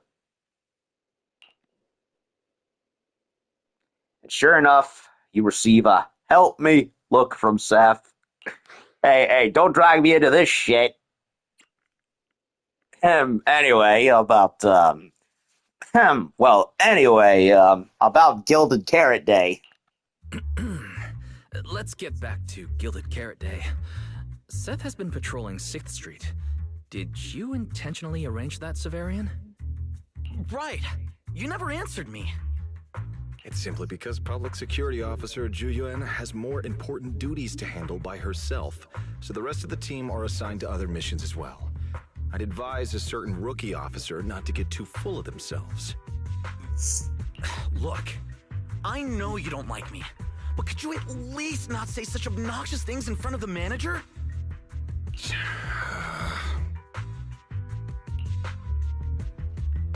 Lighten the mood and fan the flames. How could there be an older brother in this world who dislikes his younger siblings? I'm sure the way Severian talks comes across a bit harsh, but he's totally got a Gilded Carrot Day surprise planned. He's just too embarrassed to tell you. Right? Uh-oh. We got him on the spot. There's no way he'd prepare a surprise for the family. I don't know. Maybe he might have something planned. I'll come pick you up from 6th Street after the lighting ceremony, and we'll head home together. He wasn't. We just kind of nudged him into the position. Or maybe he was, and he's just begrudgingly trying not to admit that he actually cares and he was going to do it. Either way. Huh? The look on Severian's face says it all. His last-minute damage control only made things even more awkward. Nice chalk one up for Fairy. I might be a bit late. You can wait for me at the parking lot by 4:04. Maybe because he said something he normally wouldn't, Severian quickly takes his leave, though his steps are steady. The nervous flick of his ears gives him away. You know, he's acting really weird today. And what was he doing at the video store? Oh, nothing. Some public security on proxy matters. Nothing to worry your little pointy ears about, Seffy boy. Don't tell me he actually planned out the whole Gilded Carrot Day family event, and even borrowed a videotape for us to watch. All so he could snitch on me to Mom and Dad if I got home late! That's not actually it, but sure, let's go with that. Well, your brother is indeed a customer at our store. As for snitching on you, I'm not entirely sure, but I think there's a possibility of that. I don't think you're helping, Wise. This is so unfair! I need to get Gilded Carrot Day gifts for Mom and Dad, and for him too. Can't let him show me up. Oh, sorry about that, manager. We must have taken up a lot of your time, huh? No worries. I'm learning. No worries. I like hearing you talk about this stuff. After all, I'm a big brother too. I learn a lot from watching how other siblings interact with each other. Ah, I see. Glad we're not bothering you. But the way we interact with each other in our family, you're probably better off not learning from us. You should head back to the store. Oh, by the way, I'll be patrolling 6th Street these days. If you ever need any help, feel free to come find me. Oh boy. Jesus Christ. By the way, how long have I been going? Almost a little over 3 hours. Well, we're not doing the special event quest with the girls just yet. I'm waiting until after this. Wise, what do we do now? Do what we can and hope that Mr. Lowell lives up to his end of the bargain. And maybe we should call Mommy Ju just in case. I mean, if Severian insists on taking Fairy, we could try going to the mayor. But even then, I don't want to tell him everything about Fairy and the HDD. Or, Fairy, do you have any way to lay low for a while?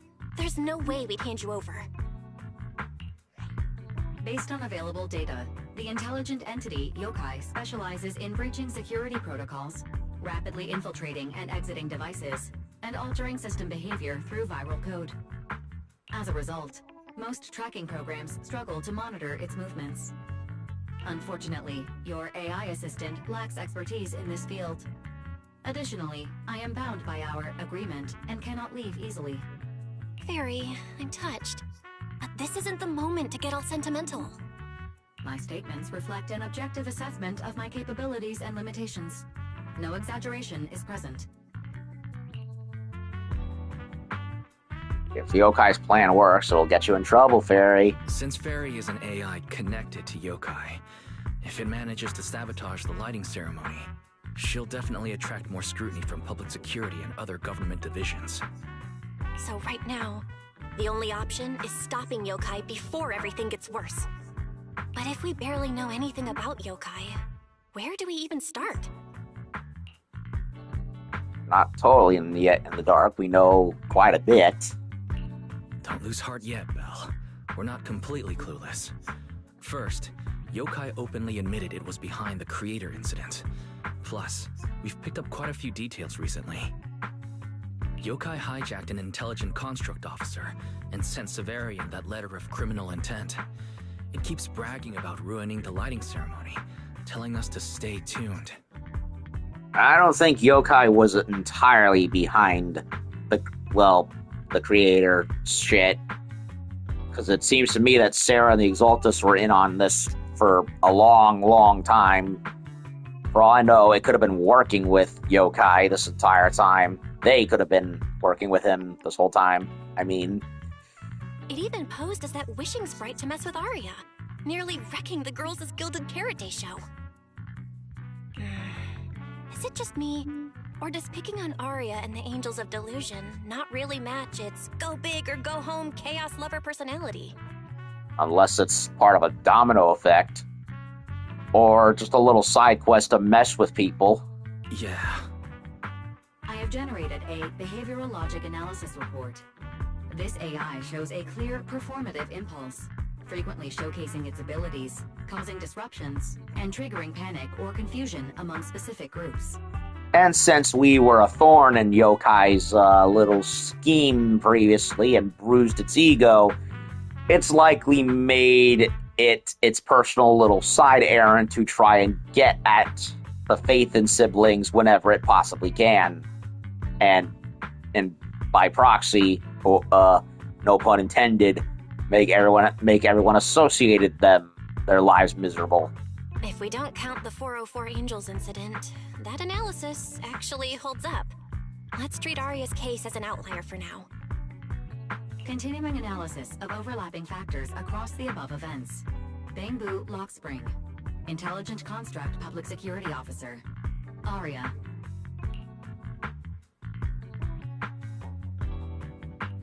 So, from the looks of it, yokai prefers to stay hidden backstage and manipulate others to get what it wants. And its targets are usually constructs, right? That means yokai will likely try to control another construct to somehow spark fear or chaos to disrupt the lighting ceremony. Which is why I am very concerned for Vesper. Because Arya was just, well, a lower tier. Then there's Vesper, who's way higher tier. I'm honestly getting, unfortunately, reminded of what happened with Astra.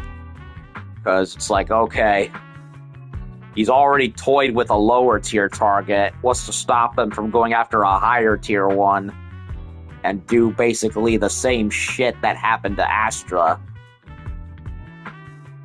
Together with Belle and Fairy, you fall into silence for quite a while. In the stillness, one can almost hear human brains and the electricity meter running at full speed together. Gilded Carrot Day is only a day away. Not to mention, with some exceptions, for the most part, the ZZZ writers seem to be very, very knowledgeable on the principle of Chekhov's gun. You do not bring in a character if you don't intend to do something with them.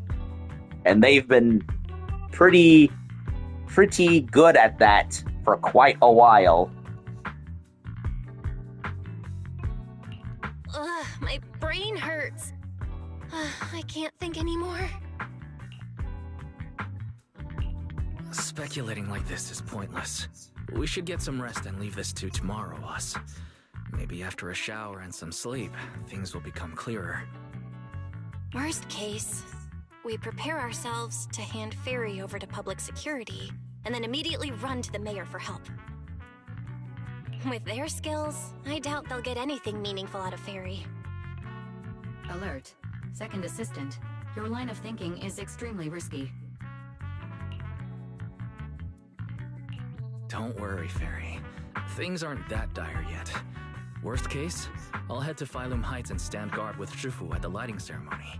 You and Belle can handle things from home. Oh right, Wise! I just remembered. Yokai talked to Arya before. She might know something useful. I'll message her to set something up. Let's all meet at the video store tomorrow morning.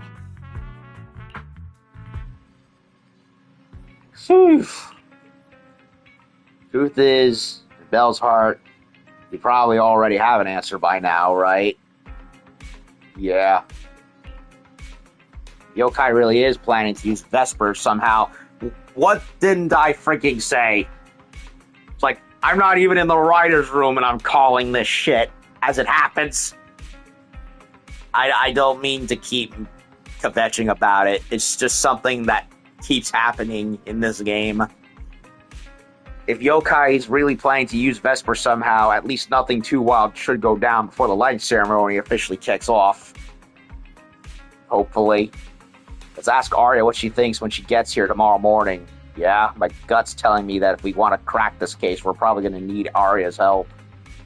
Wise, you'll probably have to head over to Phylum Heights tomorrow, so get some rest tonight. Oy vey.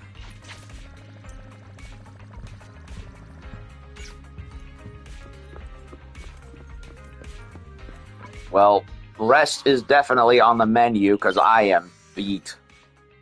I gotta go see what I can do for dinner tonight, and then I'll continue tomorrow. But 2 streams in one day, that is something I haven't been able to do for quite a while. So, then again, having a vacation hour times to catch up on the backlog certainly helps. Also getting over a winter cold, meaning I haven't been able to go out and do much. All this and the whole yokai situation back to being a mess. Probably going to be another tough fight tomorrow. Can't do anything about it now. Might as well get some sleep while I can. Hard to sleep with the lighting ceremony right around the corner and so much strangeness going on. The haze of sleep, you see Yokai's eye envelop all of New Eridu. Every hollow pulse was with an ominous purple glow. Fairy steps up to help. The blue and white storm of paint, she takes back control of the situation. What in New Eridu was all that? Meanwhile, in a corner of New Eridu after nightfall. Uh-oh, come on.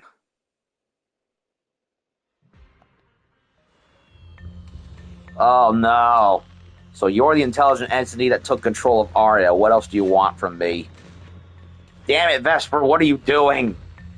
Whether it's Arya or me, we're not mindless machines. We have our own lives, and you think a couple lines of code gives you the right to hijack our bodies and take control of us? Vesper, this is not a good time to play hero. Whoa, no need for such anger. After all, when it comes to the nasty habit of hijacking others and taking control of constructs, I'm nothing compared to humans. A naive kid like Arya doesn't get it, but you know exactly what I'm talking about, don't you? That's my business. I don't need you reminding me. Now's not the time to play coy. If you really wanted to turn down my offer, we wouldn't even be having this conversation. Think about it, Vesper. I'm not some lowly species like humanity. They never give you a say in anything. Then they trash the work you poured your heart into after messing it up.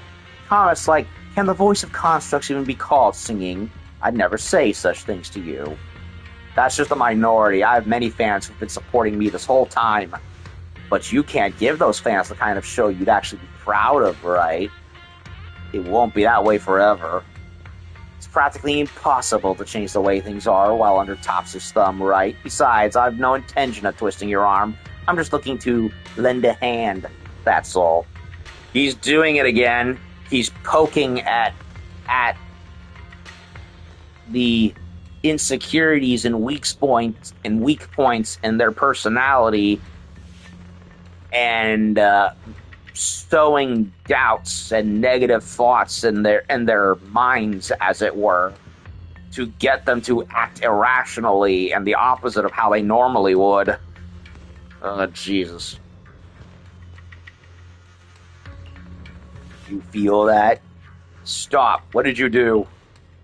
See? Same body, but just tweak how you operate a little, and all that hidden potential locked away inside you will finally get its chance to shine. If you can't give the crowd the show you want, why not hit him with something they never see coming? Oh, God, he's gonna try and do another massacre, isn't he? What are you trying to do? Hush, it's your call to make. Just one tiny little slip-up and you can make everyone you hate lose face, giving them a taste of panic. Surely you'd like that. Besides, I genuinely think it'd be a shame to let your free will go to waste. Emotional corruption complaint. Oh, God, he's done it. Early morning, a construct girl pushes open the video store door, clueless as to what's happening in the shadows. You groggily roll out of bed, freshen up, then jump into Arya and Belle's conversation. Why did I even bother? Most of what Yokai said to me was honestly pretty boring. It kept assuming all intelligent constructs dream of ruling New Eridu, and kept going on with weird stuff like, "You're superior to humans," and "You deserve more." It even said, "If you want to see everyone's emotions, you can just use firepower to make it happen." I mean, who would even do something like that? A madman. Sounds boring for you, but some might really go for it. Yeah, that might sound absurd to you, but judging from the current trends, it's not impossible some might start believing this intelligent construct threat theory again. Wise, are you talking about those intelligent construct out-of-control incidents Severian mentioned? If those things get exaggerated... No. Yokai is already doing that. It must have been Yokai before, too. When those photos from the Hollow were posted to ruin Arya. Belle's voice keeps getting softer, and she even glances at Arya's expression. Thankfully, she seems to have shaken off the earlier influence. She's just thinking hard now. If Yokai's Gilded Carrot Day surprise is really gonna be some speech pushing the idea that intelligent constructs are dangerous, would just bringing up those old malfunction cases really be enough to make people suspicious again? I mean, those cases are already basically solved, right? He's not going to do a speech. He's going to commit a massacre. It's not even a threat. Maybe it's not even a threat. For example, Yokai has already demonstrated that it can control intelligent constructs' logic cores at will. But without some special program to go with it, nothing it says will make much of a splash, right? At most, people will think it's just a broadcast glitch. Knowing Yokai, it won't stop there. But what else can it do? Vesper. If it can hijack Vesper just like it did Arya, then Yokai could force her to make a statement during the lighting ceremony. Or worse, attack the audience. Again, he's intentionally trying to do a Lelouch v. Britannia command Princess Euphemia to slaughter a hapless crowd of civilians, except intentionally, unlike before in Code Geass, where it was an unfortunate accident. Miss Vesper wouldn't do that. She wouldn't, but he gladly would, clearly. She wouldn't. Because of that terrifying possibility, Arya completely panics. You and Belle wait quietly for her to calm down. Vesper is a good person. But even I attacked Suna while I was under its control. That AI is terrifying. We have to go to Phylum Heights and find Miss Vesper. Wait. Can't shake the feeling we're forgetting something. Hold on, Arya. Slow down. We already planned to leave for Phylum Heights. We just need to get ready. Still, something doesn't add up. Yokai's plan can't possibly be this simple. Wise, you take Arya and head to Phylum Heights first. Leave the rest to me and Fairy. We'll keep digging at home. We've still got the storage drive Severian left. Maybe there's more on it.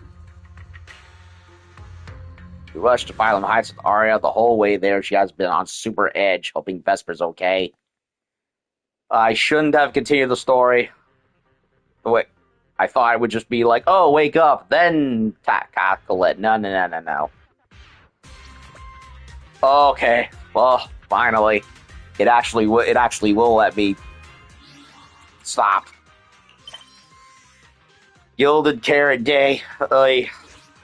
Okay, this seems like a good place to stop because I am tired and I need to go make dinner for the folks. So, yeah, we solved Arya's depression issues, helped her reconnect and bond stronger with the girls and Circe, and we finally, officially, in totality, met Severian, and we have learned that Yokai is planning to commit a Princess Euphemia-style massacre from Code Geass. And we gotta stop him, and he's already chosen his next target, which is Vesper. So he used Arya as a test case, and now he's going for the real thing. This is gonna be harrowing, isn't it? Oh, and thank you, Hasushi, and also Nangon Glazer 1000 for sticking around. I gotta go. So this seems like a good place to stop. So when I come back with 190, we will continue the rest of the plot and see what happens. So that'll do for now. See y'all later.